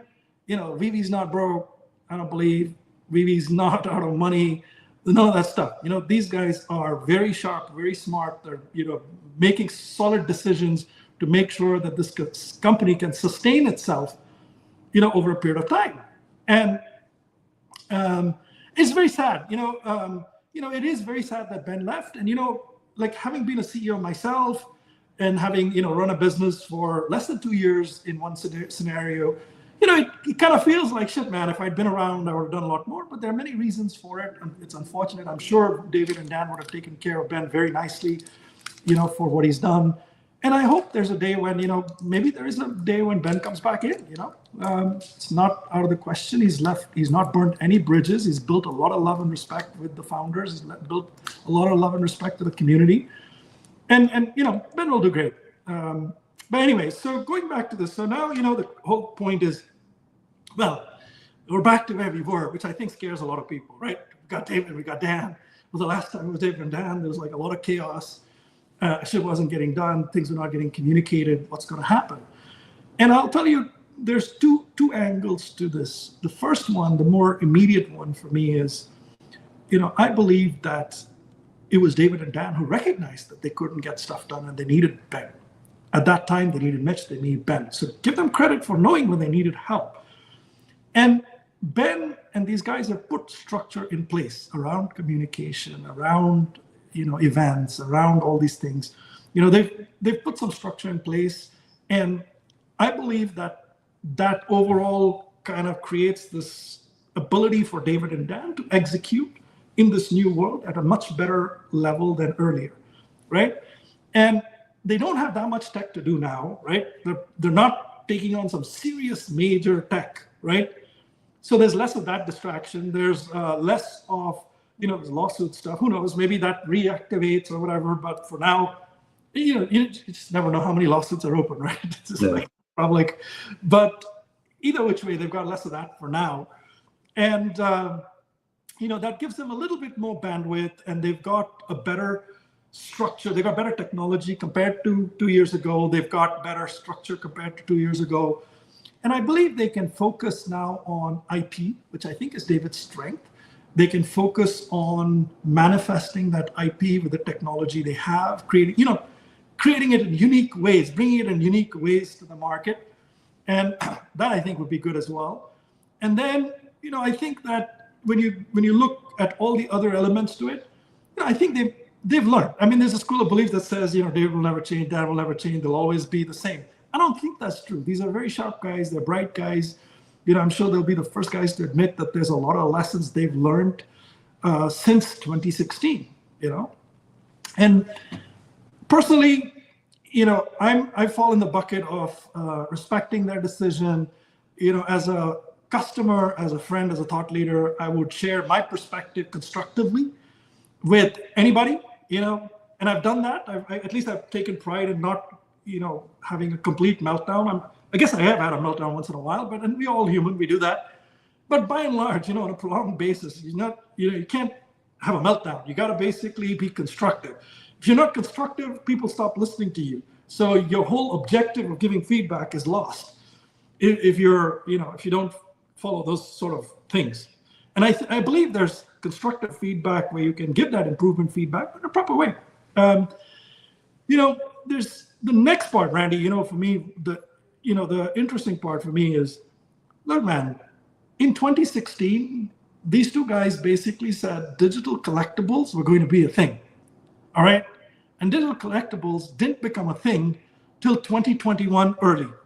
Yeah. All right. So if you think about the instincts, right? Like David's a collector. I don't know if Dan's a big collector or not, but David's a collector. His instincts were spot on, man. He had good instincts, and he had good instincts 4 years back. And not only that good instinct, he had the think big to say, what? It's not just some idea that I'm going to go to somebody and do it. I'm going to go to Disney. I'm going to go tomorrow. So not only did he have the right kind of, instincts, but he had to think big around it. And then he had the influence too. He went to Altcoin, and he went to all these other guys. He went to Ron English and Jermaine Rogers. And I got a lovely message from Jermaine today. He said, hi, how you doing? We haven't spoken in a long time. Something happened, and he was like thinking of me and stuff like that. So it's very, very kind of him. And I love these artists, on VeVe. But anyway, so David's basically gone, and, in that window, in that 4-year window, he was able to use his influence, which is sort of his third strength, right? He got that influence, he got all the stuff. Now, and he got the thing built, and they didn't have much money or whatever, and they got whatever built, and, there's a lot of learnings there. So I believe that I trust David's instincts more than what I hear on the internet. And when I hear all these other, people who talk about, we should do this, we should do that, and whatever, that's great. I love it. I listen to it. But, when it comes to a guy like David, I listen a lot more sharper. When he says, digital comics is a trend, and I'm going to overinvest in it by creating, same day as whatever release comics. We're going to bring in independent comic creators, all this stuff, right? I mean, that's amazing. Like, to me, those are, things that David's identified now, and he's, sort of pre-Ben and everything, right? This is David, right? David and Dan working together, getting this shit done with Mitch. So I believe he has the right instincts. I think they have the right instincts on VeVeverse. I believe, just how this whole thing comes together. I think they have the right instincts on Fidgetals. They were very conservative with OMI. And there's different schools of thoughts there. People say, they should have done more, they should have done more. And, yeah, but you can't, use OMI in an app, Apple kind of an app when it's a native app, right? And, they've done sort of things with Profit and Stacker and stuff like that. So, and there's probably a lot of criticism to go around, which is very valid for VeVe, for David, for Dan, and this, that, and the other. But I believe, they're stepping up their game on OMI now, and I think the timing's right. Regs are improving. There's a lot more acceptance of different things. Again, it's not, it's not booming or something, but I think they've got the right instincts there too. But I think that those are sort of things that lead me to believe that, at least personally, I'm not, I'm sad to see Ben go. I'm in the camp of, I trust David, period, for the long term. I trust these guys that they have their right instincts. I believe they've learned a lot, and this time around, they're better positioned to take the market. And I also think that they are not your VC-funded guys. They got 100 million, 200 million, and they're using that 200 million to kind of build things. And when it's done, they're done. These guys basically, they look at revenues. They'll use some of their own money or whatever. They'll overinvest for a period of time, but not go completely crazy. And the other thing I'll tell you, what I admire about these guys, 2016, they had the idea in 2016, 2017, they started that company. This is 2025. They've ridden the small wave patiently, no wave for 4 years. Then they rode the big wave. Then they've ridden the small wave. And you know what? They even fought lawsuits, right? They spent money to fight lawsuits to protect, whichever side of that lawsuit you're on, right? The fact is, these guys stood there and they said, we're going to fight for this company. We're going to fight for OMI. We're going to make sure that it's not, blah, blah, blah. Everybody knows those issues. I don't need to go to those issues. So I like that. So to me, these are big things. These are very big things. It means something to me that a founder is sticking with it. The 4 years when nobody bought anything, they stuck with it. When people are buying a lot, they stuck with it. When people stop buying, they stuck with it. And they're making smart decisions. And in the end, who knows the final outcome, right? We don't know. Nobody knows the outcome. But, we hope the best. I hope the best for Futureverse and Candy together. I hope that they make it big. I hope that Gary Vee makes it very big. I hope the Bored Apes and, Punks and all of them do very well. And likewise, VeVe as well. And I think it's a very small ecosystem. There shouldn't be too much infighting. And, for the fudders and stuff like that, man, get over it, man. Get on with life, There's a lot of shit to throw around on different people. So anyway, let me pause there, Randy. Those are some thoughts. I went on a raffle a little bit. So I guess we're not going to do a raffle. We'll do it right now, Sven Donjan. It is going to be whatever, and he doesn't have an official name, but what do I always reference this little guy as? And it's the one that you could call it like a Jeep. Little thing, that, right? I already referenced it something like, oh, you could make an NFT of this here little blah blah blah blah blah. Okay. And then I usually say the same thing. It is. Oh, Jason Pena got it.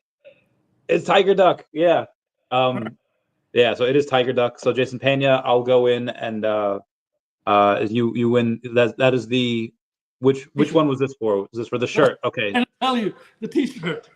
This is the T-shirt. The next one we do will be the pin, the fake pin. Okay, very good. The CGC pin, CGC VeVe pin. All right. So, Jason Pena, you win this. This is a large size. Jason, I think I should have your, address and stuff, but you never know. It's changed.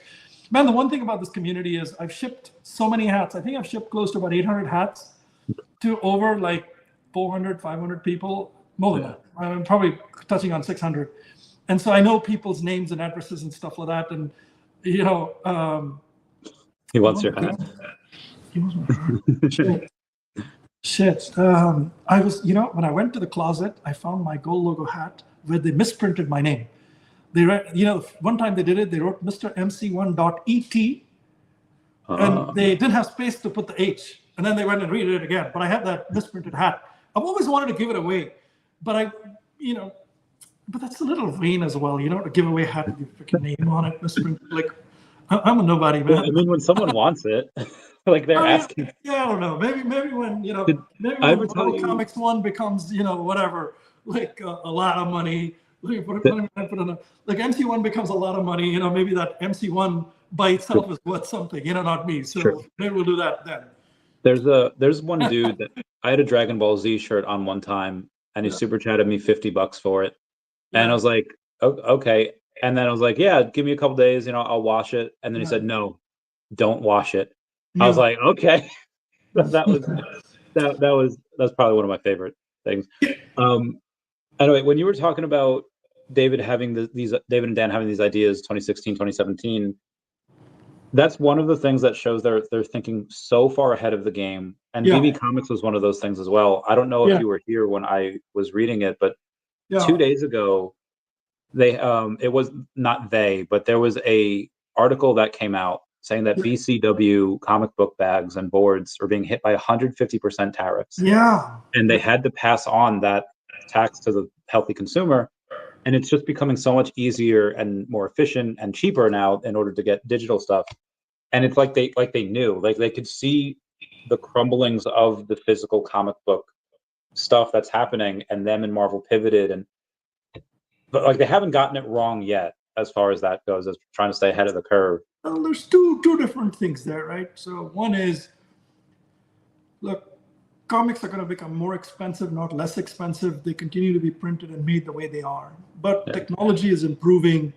Technology creates the ability to also, like printing technology makes it easier to kind of do things in different ways and more options and faster, cheaper and stuff like that, you'd like to believe. But the reality is in the short to medium term, it's become more and more expensive. And there's challenges with delivery. There's all these other things, right? So I don't know if, I think it's a question for them. Ask them if that's something that they saw specifically, comics becoming more expensive and all these things, or it's just they saw a pattern of digitization, which is just ubiquitous, right? Everything's become digital. Not saying that physical comics go away, but there's consumption has become a lot more digital, right?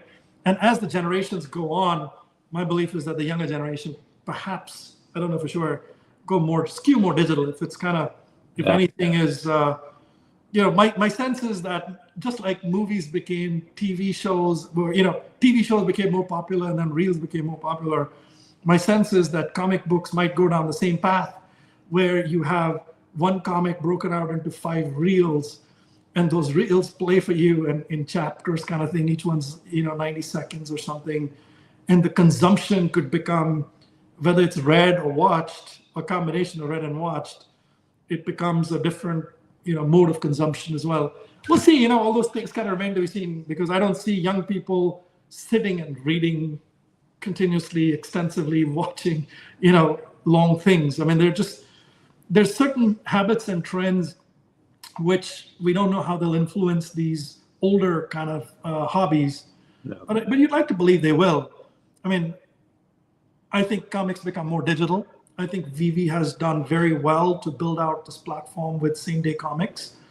I think they've done very well to bring in independent comic producers and stuff like that. While they haven't launched it as yet, the Comic Curator program, where people like you can launch a comic before you become famous. So I'm doing that for, so Chaos on the Chains, they have a character with us, so does Sharby, so does Krabby Bird. But what I'm doing, now that like, I'm in the middle of writing the 3rd comic, that'll be done by the end of the month. So it's very hard for me to tell someone, hey, let me get you in my comic, but it's going to be 6 months because we have 3 others that we have to release before I get you in the 4th one, or maybe the 3rd one.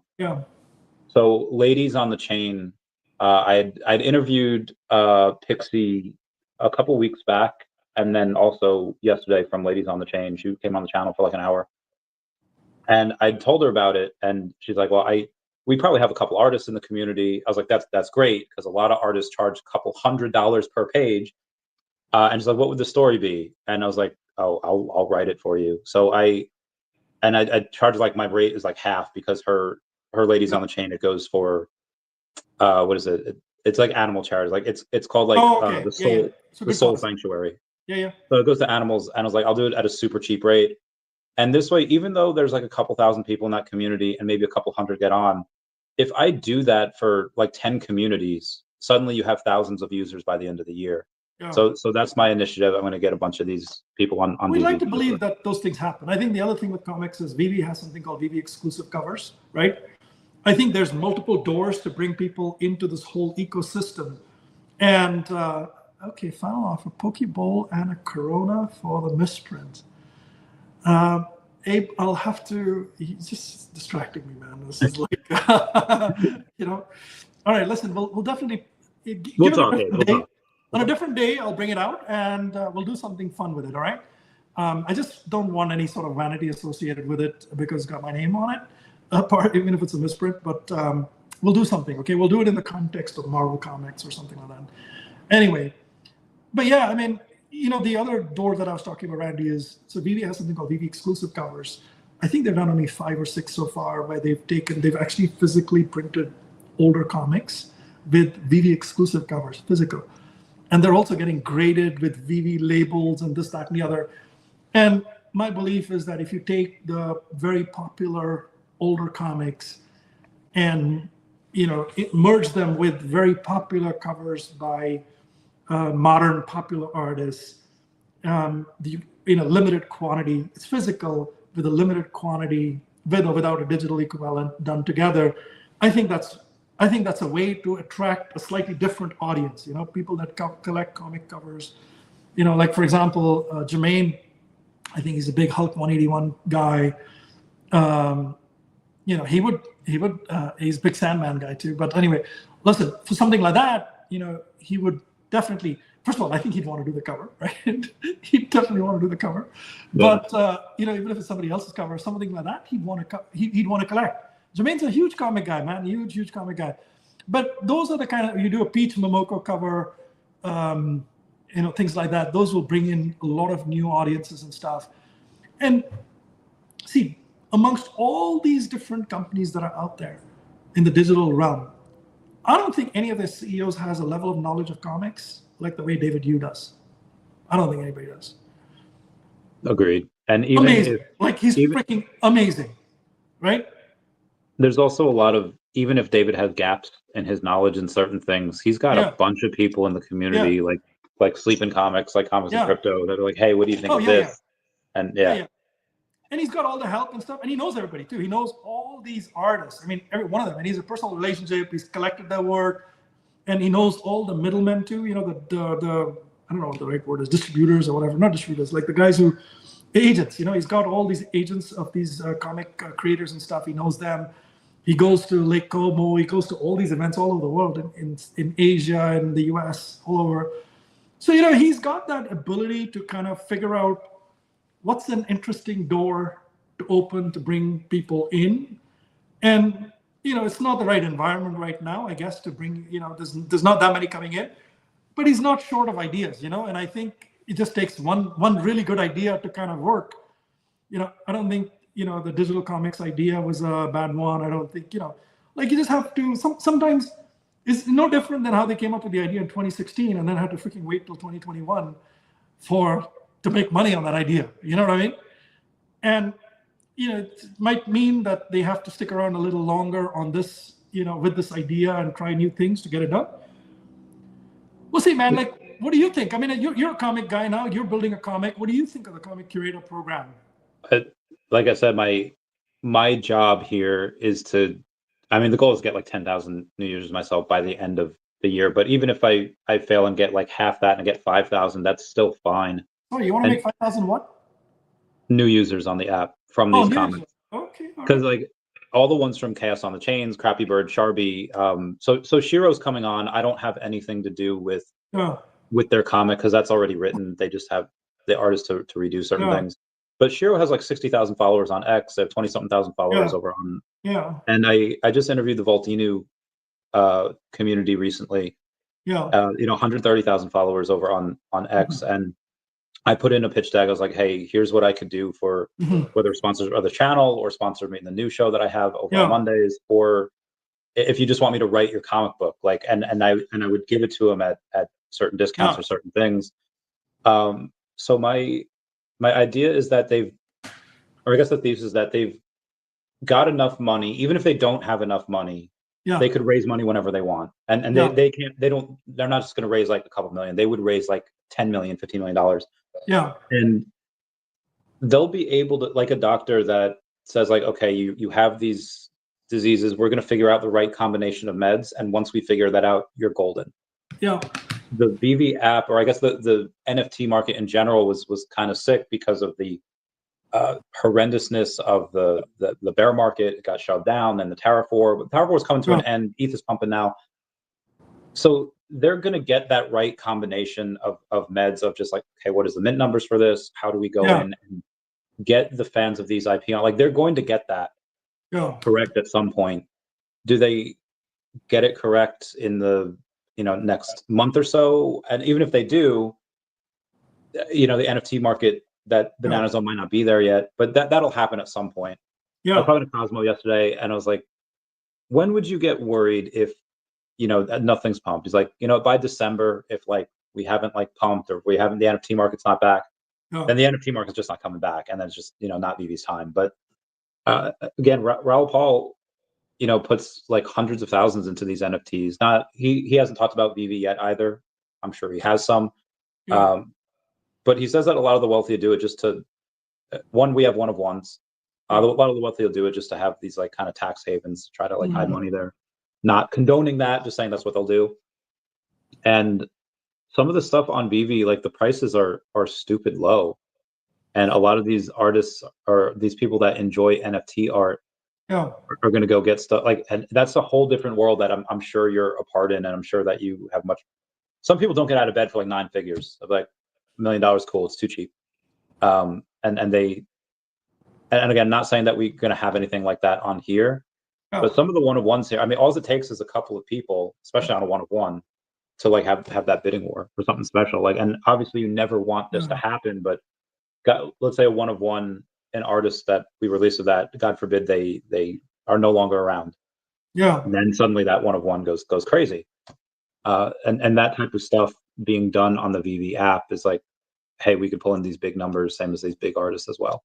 So that's really exciting. But question for you, Jason says, Sanjay, I would love to hear your thoughts on Randy adding IP owner and author to portfolio of ventures. Sorry, can you repeat that? I don't understand this. Can you share your thoughts on Randy adding IP owner or author? What does that mean? So the daCAT comic that I'm writing, I actually own the IP. Like, I have the 100% of the IP. And so when the funds come back, I will get, like, I'll share that with you. You own the IP for daCAT? Yes. So I can go in and sell any of that whenever I want to someone to raise funds for the project, to raise funds for artists. Yeah. Okay, listen, that's not a problem at all. We can get that done. I mean, I'm in this venture world. I've done a lot of this stuff, so I can bring in the right people to help you with this. Okay, so talking about venture, let me. There's one thought I had that I wanted to bring today to people as well. Yeah, sure. It's a very interesting thought. So founders come, they start companies, they're visionary, they're dreamers, they have ideas, they put a bunch of ideas on the table. They start building it. They can't build half of it, and they have to iterate. Iteration is a part of tech. You have to iterate. If anybody here has not watched the interview with Chrissy, so Randy interviewed Chrissy yesterday, I think, or yesterday, the day before. Listen to that interview. I think about 30, 40 minutes. Randy's very cool and charming and everything. And the first 30 minutes is all schmooze. I don't know if it was all schmooze. Randy. Let me. All right. Okay. We'll leave it. All right. But when you get past the first 30 minutes, when Randy starts asking Chrissy about the VC stuff and her husband's company. Hey, OBL, you were on that interview. You watched that interview. I remember your comments. But so Chrissy and her husband own a deep tech aerospace company called Firehawk Aerospace. Firehawk, they basically, that's Chrissy's husband, runs, he's the CEO of the company. They founded it. Him and another guy founded it. When they started, they basically said, we're going to make rockets, missiles. They wanted to build missiles, full missiles. But after they got into it, they realized, man, it's just too hard. We're competing with all these, the Elons of the world, and we're going to compete with all these other guys. So they switched gears and they said, look, we're only going to make the engine and we're going to make the propellant. And they have very unique intellectual property on the propellant. So they can 3D print solid fuel for missiles.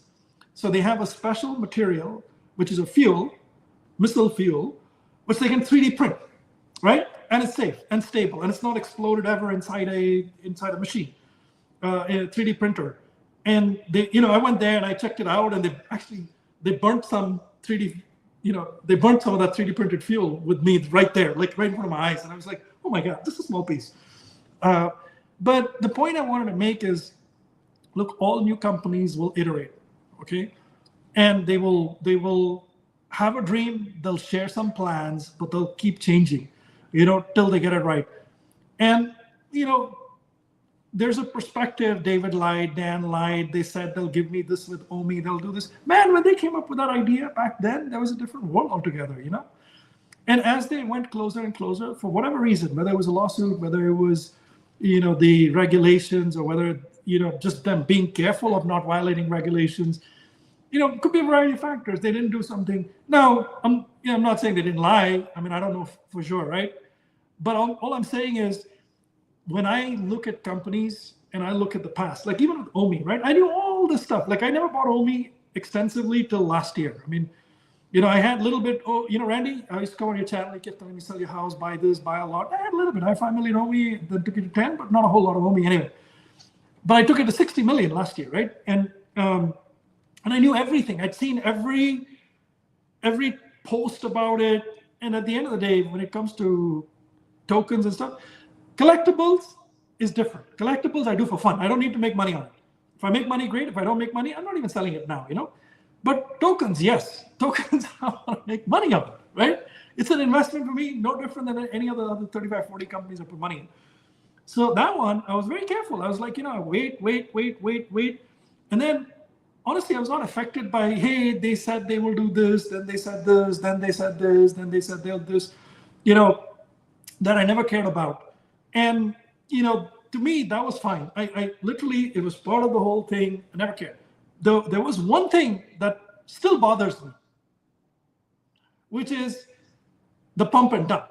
Somebody sold some tokens before an event, and there was a pattern to it, and somebody has some posts on it and stuff like that. That to me is a concern. But for me, the risk factor was, is that a David or a Dan?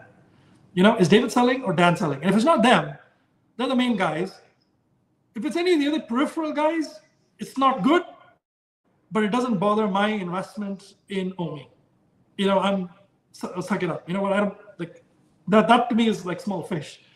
And I'm not poo-pooing it away or whatever. If somebody has something against somebody who did that, those are all valid things. And, yeah, you should go after those people and you do whatever you want to do. But as far as I'm concerned, I didn't see any red flags with David and Dan changing their plans related to OMI for various reasons. I waited and I watched and I watched and I watched. And when I saw OUP come out, OUP phase 0 come out, I bought a little more. When I saw phase 1 come out, I bought a little more. And then when Dr. Profit, when I realized Dr. Profit's role in Stacker and his vision, I knew this man is that ally for VeVe and OMI that is just unbelievable. I mean, this man, I have a lot of respect for Stacker and for Dr. Profit and what he's doing there. And, that for me was sort of that tipping point where I say, look, OMI can be at whatever price now, but I believe this man is creating utility for it. It's not financial advice, by the way. You guys do whatever the hell you want to. I never listen to you. You don't need to listen to me. And I'm not telling you to buy. I'm just telling you what I did and what influenced my thinking when I bought. And it's nothing to do with today. But anyway, so, that's my perspective on, OMI and David and Dan and that, that thing. And I believe that David is going to actively promote OMI now, given all of the criteria that was holding them back is somewhat sorted out. And maybe some of those criteria may come back again, but I'm a believer in that as well. But the whole story was about, hey, O'Malley, how you doing, man? It's good to see you, brother. You're doing very well too. But the whole thought process was around, it's very common with new companies to iterate and to change. And if you latch on to old things they said and you didn't do that, you didn't do that. Man, they didn't do that, but they did so much more. They launched an app, they did a web app, they did comics, they did VeVeverse, they've done so many other things, and they're here. 8 years later. If they had made their money and run during the bull market, or if they had, dumped it at the first sign of trouble, a lawsuit, or, sold part of the company and, like major parts of the company or something like that, to me, those would be red flags. They're here, dude. They fought the lawsuit. They defended themselves, and the company. They didn't want the tokens getting dumped in the market by someone, so they kind of, they took a pretty, hard route towards it. That tells you they're here to stay, man, and they're fighting. And I don't know if we'll ever know this, and I probably won't even ever ask, even when I get the opportunity. But so Dr. Profit, obviously, he made most of his money on ETH like 11 years back, and he held, and he just the man's absolutely incredible. So when he put in a lot of money into the token and into the app, that was that wasn't like a, hey, I'm going to buy this now and then 6 months later I'm going to flip it. That was like a decade long. That was a decade-long move that he did. Like Jeremy Padower had said, he had bought $20,000 worth of Apple in 2000. And he sold it for an $8,000 loss in 2002. 20 years later, that would have been worth $14 million. So again, this is not something that Dr. Profit did for like a quick short-term flip. And swing traders can do that, and that's fine. They do what they do. But the creation of Stacker is something he didn't need. He already put his money into OMI. He already put it into VeVe. He had to do this for two reasons. Either one, because he could see the long-term, like he could help accelerate that future and accelerate the advent of and adaptability of OMI to NFT and all this stuff. But also, he had to put in several $100,000 into building that for the people that made it.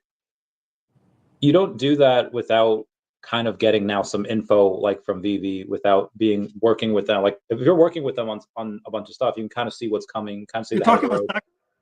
Yeah, and now you can kind of with the OMI and VeVe, man, like it's absolutely mixed.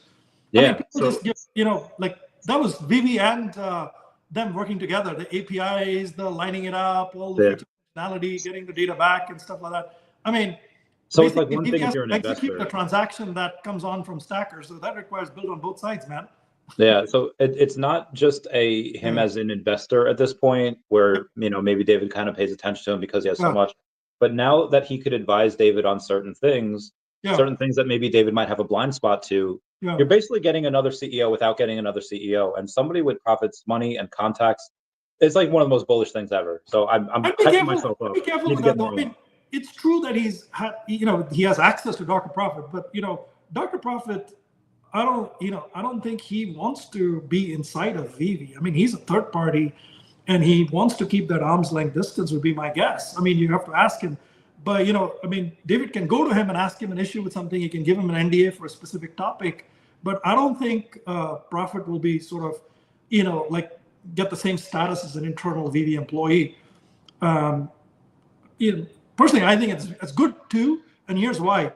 Because Dr. Profit's vision for Stacker, and I was talking to somebody about this today, but Dr. Profit's vision for Stacker is to have other projects on it. So it's got VeVe and OMI on it, so you can use OMI to buy this, that, and the other. It's got a wallet and stuff. But his vision is to have all other projects on it too. So my recommendation is going to be HRO, right? Why don't you create some HRO kind of thing in there as well?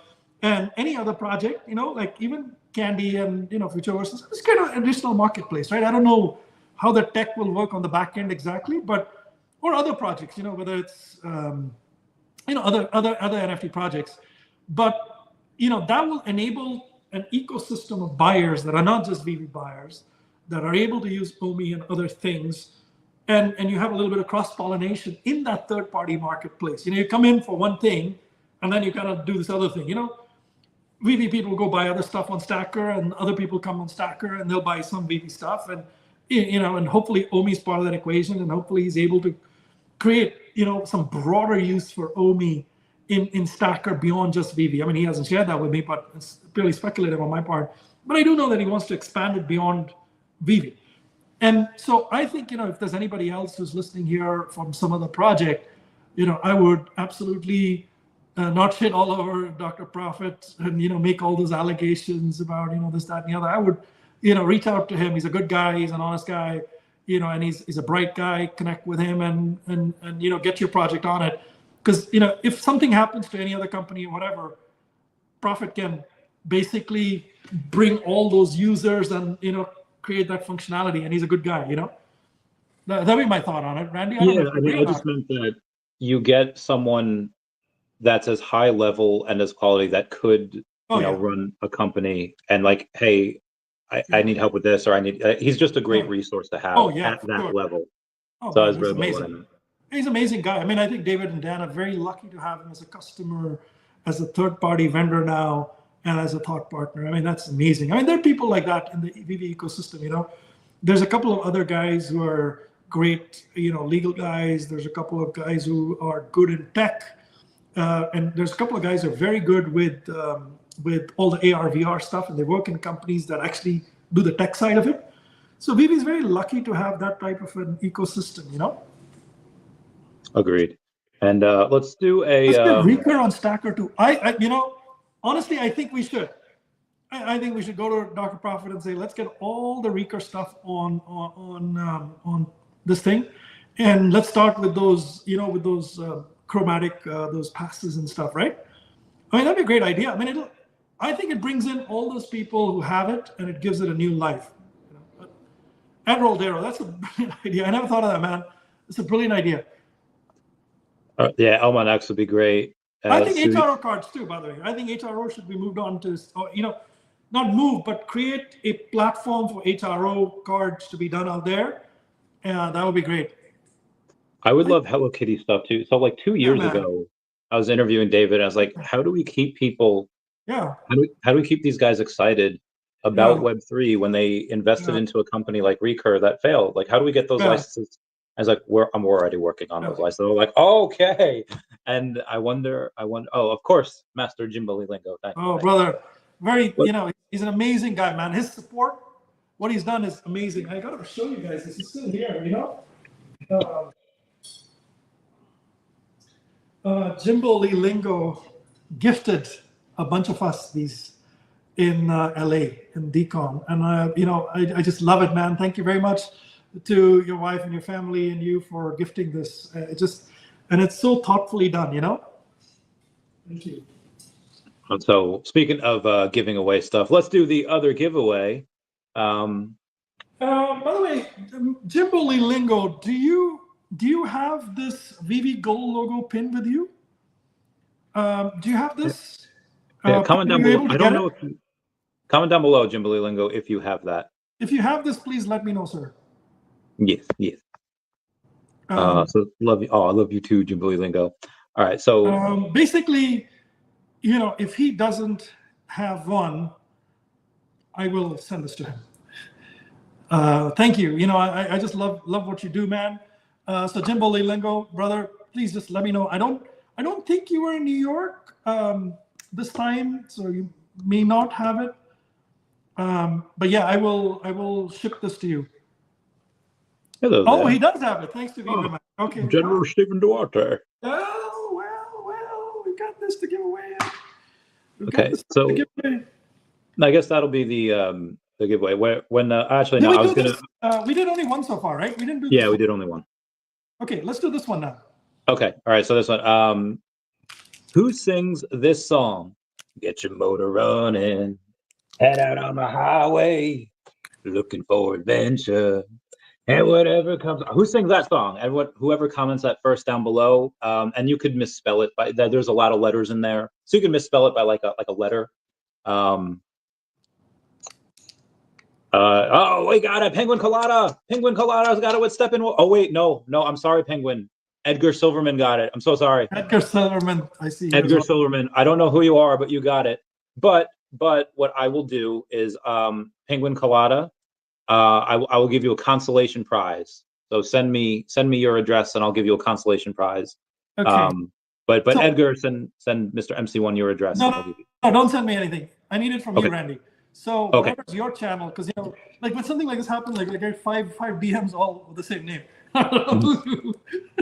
So can you you know, maybe connect here, figure out who that person is.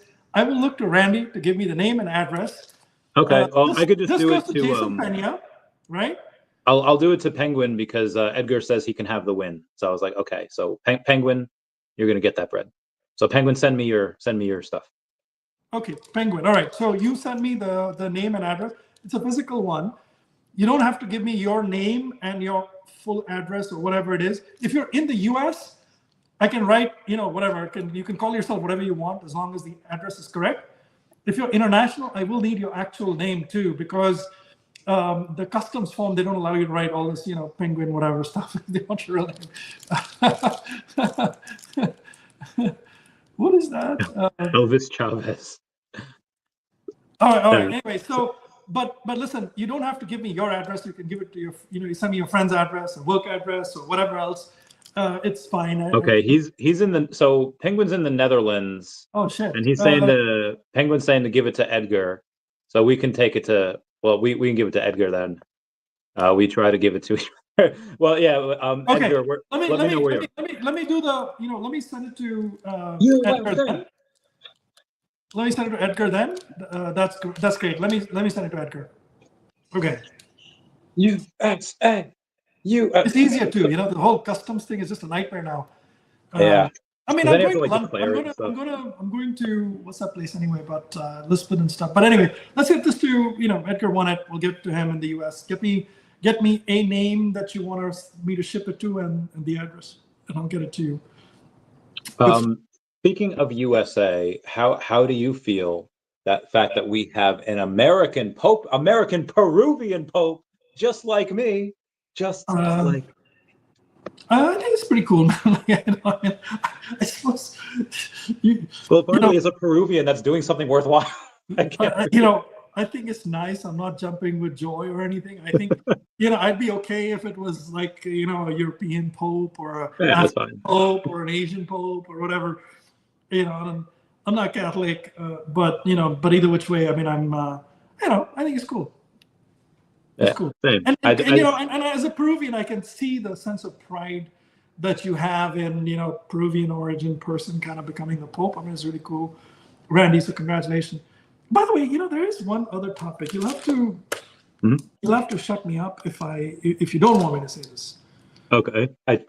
So I'm gonna say it slowly. Okay. You have to tell me. Okay. So there was some post, some random fodder, and I guess I shouldn't take these fodders very seriously or whatever. Somebody made some stupid thing, and they said, sugar daddy. And they basically, because, I invested in your channel, whatever, they said, I'm your sugar daddy or whatever. And I just wanted to say something to clear the record here. Randy had multiple deals before, I made that investment last year. And I brought him some deals, but just 2 weeks ago, I got a note from Randy saying, hey, one of these things basically, just came through. I need your address to send you this. Can I say how many zeros were on it? Yeah, sure. So that was a 4-figure check from just one for of you. For me, yes. Yeah. So a 4-figure check for me, who has a small share of his channel, means he got a 5-figure check. And so, to say that I'm somebody's sugar daddy and making something or whatever, it's all bullshit, man. And, for those of you who make millions and whatever, you can say, a 5-figure check is shit or whatever, listen, I just want to make it clear to everybody, Randy's a really nice guy. He's been at it for a while. He's doing some really good things. And he's got some very good sponsorships and stuff like that. And he's very engaged with the sponsors and they trust him. And he's also doing a whole bunch of activities with them. And I'm a beneficiary of those. So, and this is not the first time I've got a big check from Randy. I get multiple such checks. I've only been, partnered up with Randy here or invested in Randy's channel for a small investor in his channel for about, I think, 10 months now. I think June makes it like a year for us, Randy. June makes it a year for us. But I just want to make it clear to everybody, there's no such nonsense. Randy is a comic writer in his own right. He's got environmental causes. He's very good with coins and crypto, and he's got that whole thing going. And he's got a very good personality as well with all these movie references and all that stuff. So I'm glad that you told Chrissy, like, oh yeah, he's going to mention Gilmore Girls on his channel. I told her that. I said, you got to talk to this guy. He's funny. He's how'd you know? Yeah, that was funny. Great. But Chrissy is an amazing lady. She and her husband are good friends of mine now, and she has this fund as well. She's starting like a $20 million fund, So she's already got a fund arsenal partners, which is deep tech and stuff. And if any one of those founders wants to come onto your channel or whatever, or if they want to do a live, like Elon does his rockets live or whatever, if the government allows them to broadcast a missile, the Javelin or Stinger. I don't think they'll allow it, but if they do, man, from a distance or whatever, or after the fact, if they allow something like that, we could probably figure out how to get one of those things on your channel, Randy, or get you to broadcast from the desert in Texas. We can do that. Yeah. And then a whole retail thing. So she's got a venture studio, by the way. So she's part of a venture studio. So if you have an idea of some type, and it is dilutive, but it's not upfront cash kind of thing. So they can help build out kind of different things in the tech space, AI enabled kind of tech space. They can help founders build out ideas. And then if she invests in any real estate type things, we can, or not real estate, sorry, retail tech, we can have them also on your channel, and hopefully some of them will sponsor and stuff like that. So that'd be great. I'd love that. I would do that. Yeah. One of the next times I'm filming. Man, salute to this man. What he's doing with all these charities, with first responders and Disney and stuff, amazing, man. Like this guy is just, he's so amazing. I love Turtle Golf, man. He's amazing. I love him. I love and he's saying that he's assuming I'm going to go live at Disney, which I guess I'll have to. I guess I'll have to go live on Disney location, Harry Potter World, and all this jazz. All right. Yeah. In August, I'll be doing that. And by the way, did you know that Josh Emmett is doing something for Mother's Day today on Instagram? I think. Yeah, he messaged that in the Gold Logo group, I think. Yeah, can you cover that? I mean, did my Instagram get shut down? VeVe Gold and Silver logos. He has OMI SR logo as well. So Josh is doing something in partnership with someone else. He's going live today. You have to follow him, and that, I think we all follow him, but that other account too, some company, and then tag 3 people, and he's giving away a bunch of stuff. And then you can also, recommend a mom. It's all about Mother's Day. Any mom you can recommend or whatever. And but just take a look at that. If you follow Josh Emmett on socials, my ask of you would be to follow him. But take a look at that. See if that's something that you want to do. Josh has been a massive supporter of VeVe and OMI. He's come out to the parties. By the way, that's Josh Emmett. He was so kind. He came out to New York, and he gifted me a photograph of him, the KO of Bryce, and signed. And he gave me the gloves too. I don't know where the gloves are. Maybe they're downstairs. I might have left them downstairs. Yeah. So he gave me a signed glove and stuff like that too. Very nice guy, and he's taken a lot of pictures with all the entire VeVe fam. He came out to Auxerre as well. So, for the French fam, he's someone who's come out all the way to Auxerre with his wife and spent the whole time. Oh yeah, man. No, that's my view, that's my background for all my work calls as well. And everybody asks me about it, and I tell them, it's the London police, and there's a guy called D-Roy who kind of connected up with the London police, the 2 guys, Bob and Chaz, and it's limited edition. And then I tell them about the past too. So I have this one, the key, the TLP key as well. Do you have a penny black? Yeah, I have penny black as well. Yeah, that's here too. So, yeah. So penny black too. Yeah, someone was asking that before. I forgot to bring it up. Yeah, that's pretty cool. I got lucky, very lucky in that one. Very, very lucky, very lucky. And there's a lot of cool things, yeah, and then the Todd McFarlane Batman, I have 3 of the black and white ones, and I have on the app as well as IRL, and I have a blue one there too. If you can see in the corner there, that's a blue Todd. I'm looking for the one that Silicon gave me. Let me see if I can find that, man. No stream is complete without remembering Sil. Oh, of course. Gotta love Let me see if I can find that. Sil gifted me something,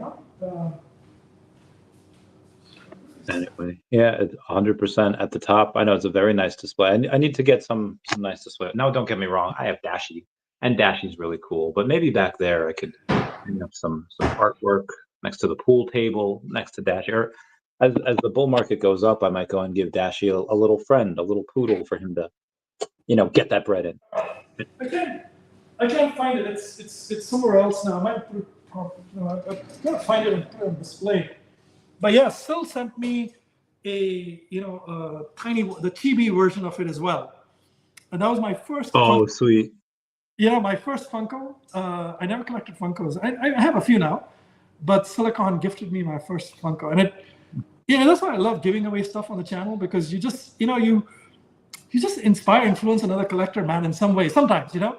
And we were just chatting, and Sil gifted it to me, and it came in the mail, and I was so excited, so excited. And it's a memory, I miss Sil a lot.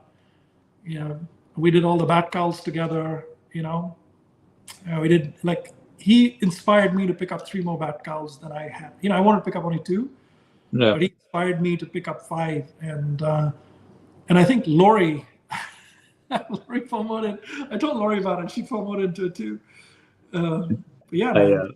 Good. Yeah, we just spoke the other day. She had a little vacation, I think, down to somewhere in the Caribbean. She's back now. She has some new programs she's starting on Monday, where hopefully she gets that bread and gets a little lucky with certain things. And hopefully she'll be back on the channel. Can I point out one more thing? Yes, ma'am. So this piece here. You see this piece here? There's a little hamburger thing with a bunch of paintbrushes. Yeah, that's broken crayons, man. That's Fabriques.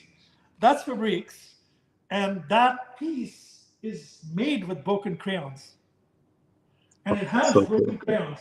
And basically, it's an artist who's holding a crayon as a gun. It's a very special piece for me, man. He gifted it to me.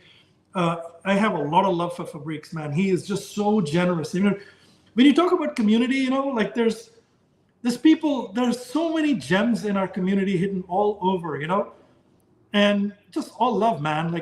Follow Fabriques, Airy Vision, man. He's so amazing. He's given away so much free stuff to everybody, And if there's one thing in common that binds all of us, even the people that you get along with and you don't get along with and whatever, you have shit with, Fabriques has gifted them something too. He's like the common glue and a bond for all of it.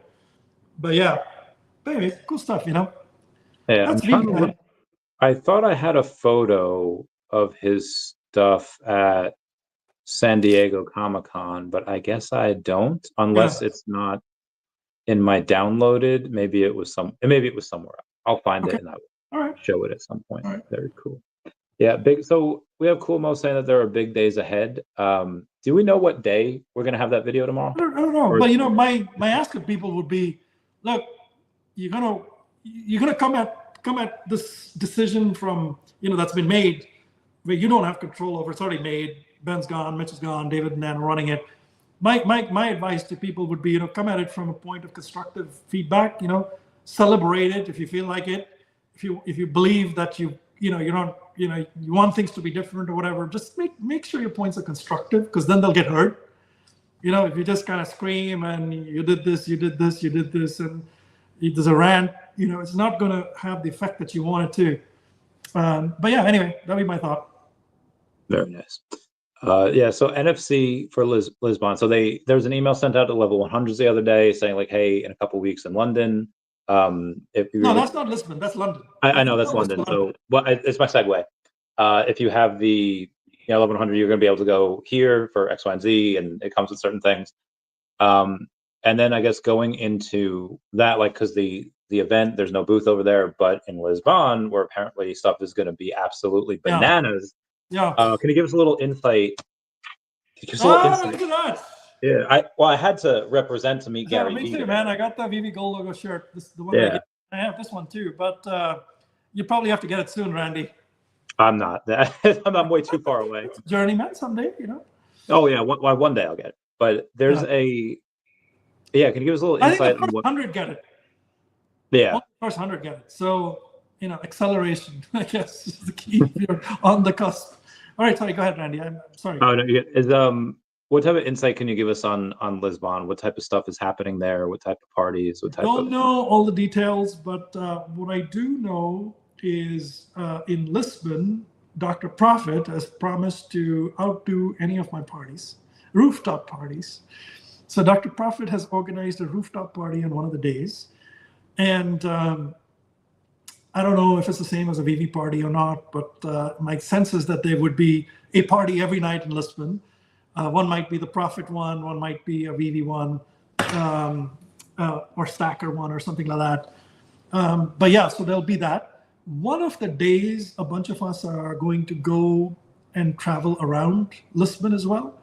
Just a tour, go see some castles and this, that, and the other. Go beach and stuff like that. So Profit's got some things lined up there. Yeah, so those are two things. Other than that, I think this is going to be a good old time, just like any VeVe event. It's like a high school reunion at some level. You get to meet all these people. And I've been to one European event before. I've been to a bunch of US events before. Yeah! What is that? So VeVe FamBam Oh my God. found it. So this is like some random British website where they had said hey, buy the faces of your favorite Earth 2 YouTubers, and she bought my face. So that's funny. Yeah, I'm still looking for the picture with Fabrics, and I know it was around San Diego Comic-Con, so I was just like, anyway, keep going. No, there's one other thing. This is a slightly different topic. Well, that's Lisbon. I don't know anything much more about Lisbon. We should find out. I mean, it's not that far away, so we should probably find out what's going on there. But I want to tell you, there's an early stage company that I met. They're building something on the blockchain related to carbon credits. They're raising almost 5 million for it. There's some pretty solid blockchain guys behind it. I don't know the Texas blockchain community very well, but the guys who I met through Christy, actually, they're Christy's friends. Yeah. So I'm going to meet with them, Randy, and I'm going to see if I can hook them up with some stuff when I'm in Lisbon. Okay. And one thought, given that it's all around nature and carbon credits and stuff like that, and you have a passion for the environment, and I know it's very specific, but this is somewhat related. So my initial thought was that I'll bring them onto your channel, see if we can get you a sponsorship with them. Well, maybe just do an interview for just to warm things up, and then if it turns out to be a partnership, then it turns out to be a partnership. That'd be a good one. Like solid company with founders with money and this, that, and the other. I mean, they haven't raised the monies yet, but my sense is they will. They're not concerned about the raise, so they'll get the money pretty quickly. I will take that. I will 100. I'm ready. Yeah. Put me in, coach. Well, let me find out. Let me find out what's going on. Are you coming to Lisbon? I don't believe so. I am going to the. I'll be there for the charity auction that everyone's going to get. That in Orlando. Yeah, I know. I'll be in Orlando, so I'll be there. And New York, of course. You're coming. Then New York, and then Vegas. I haven't decided in Vegas as yet, but I do want to. I mean, if everything works out well, I will come out to Vegas as well. Speaking of which, did your friend get that gift the other day? No, that deal did not go through. Unfortunately, it's really sad, man. Damn, sorry, bro. Yeah. So I'm back to the drawing board. That would have been a bunch of MC1s for sure, man. Like instantaneously, But anyway, so that deal didn't go through, unfortunately. But I am, it goes. This is how that whole PE kind of world works, right? You dust yourself off and you restart with looking at different sectors and companies and stuff, and hopefully, man, it's another long journey. So we'll see. One of these days. I know you'll get that bread. Yep, chase it again, chase a different one. But anyway. Well, crypto's about to go up, so you'll have a nice end of the year here, at least with hopefully, the stuff hopefully. All right, we'll both bounce. I have some stuff to do as well. I didn't eat today, so I need to. Oh, same here, man. I gotta go eat too. So yeah, it's good time. All right, we'll catch you all later. Bye, guys. Yeah, maybe. And thanks to everybody, man, for coming in and listening and stuff. It's good fun. You'll get me the addresses, and I'll ship these out. By the way. Yeah.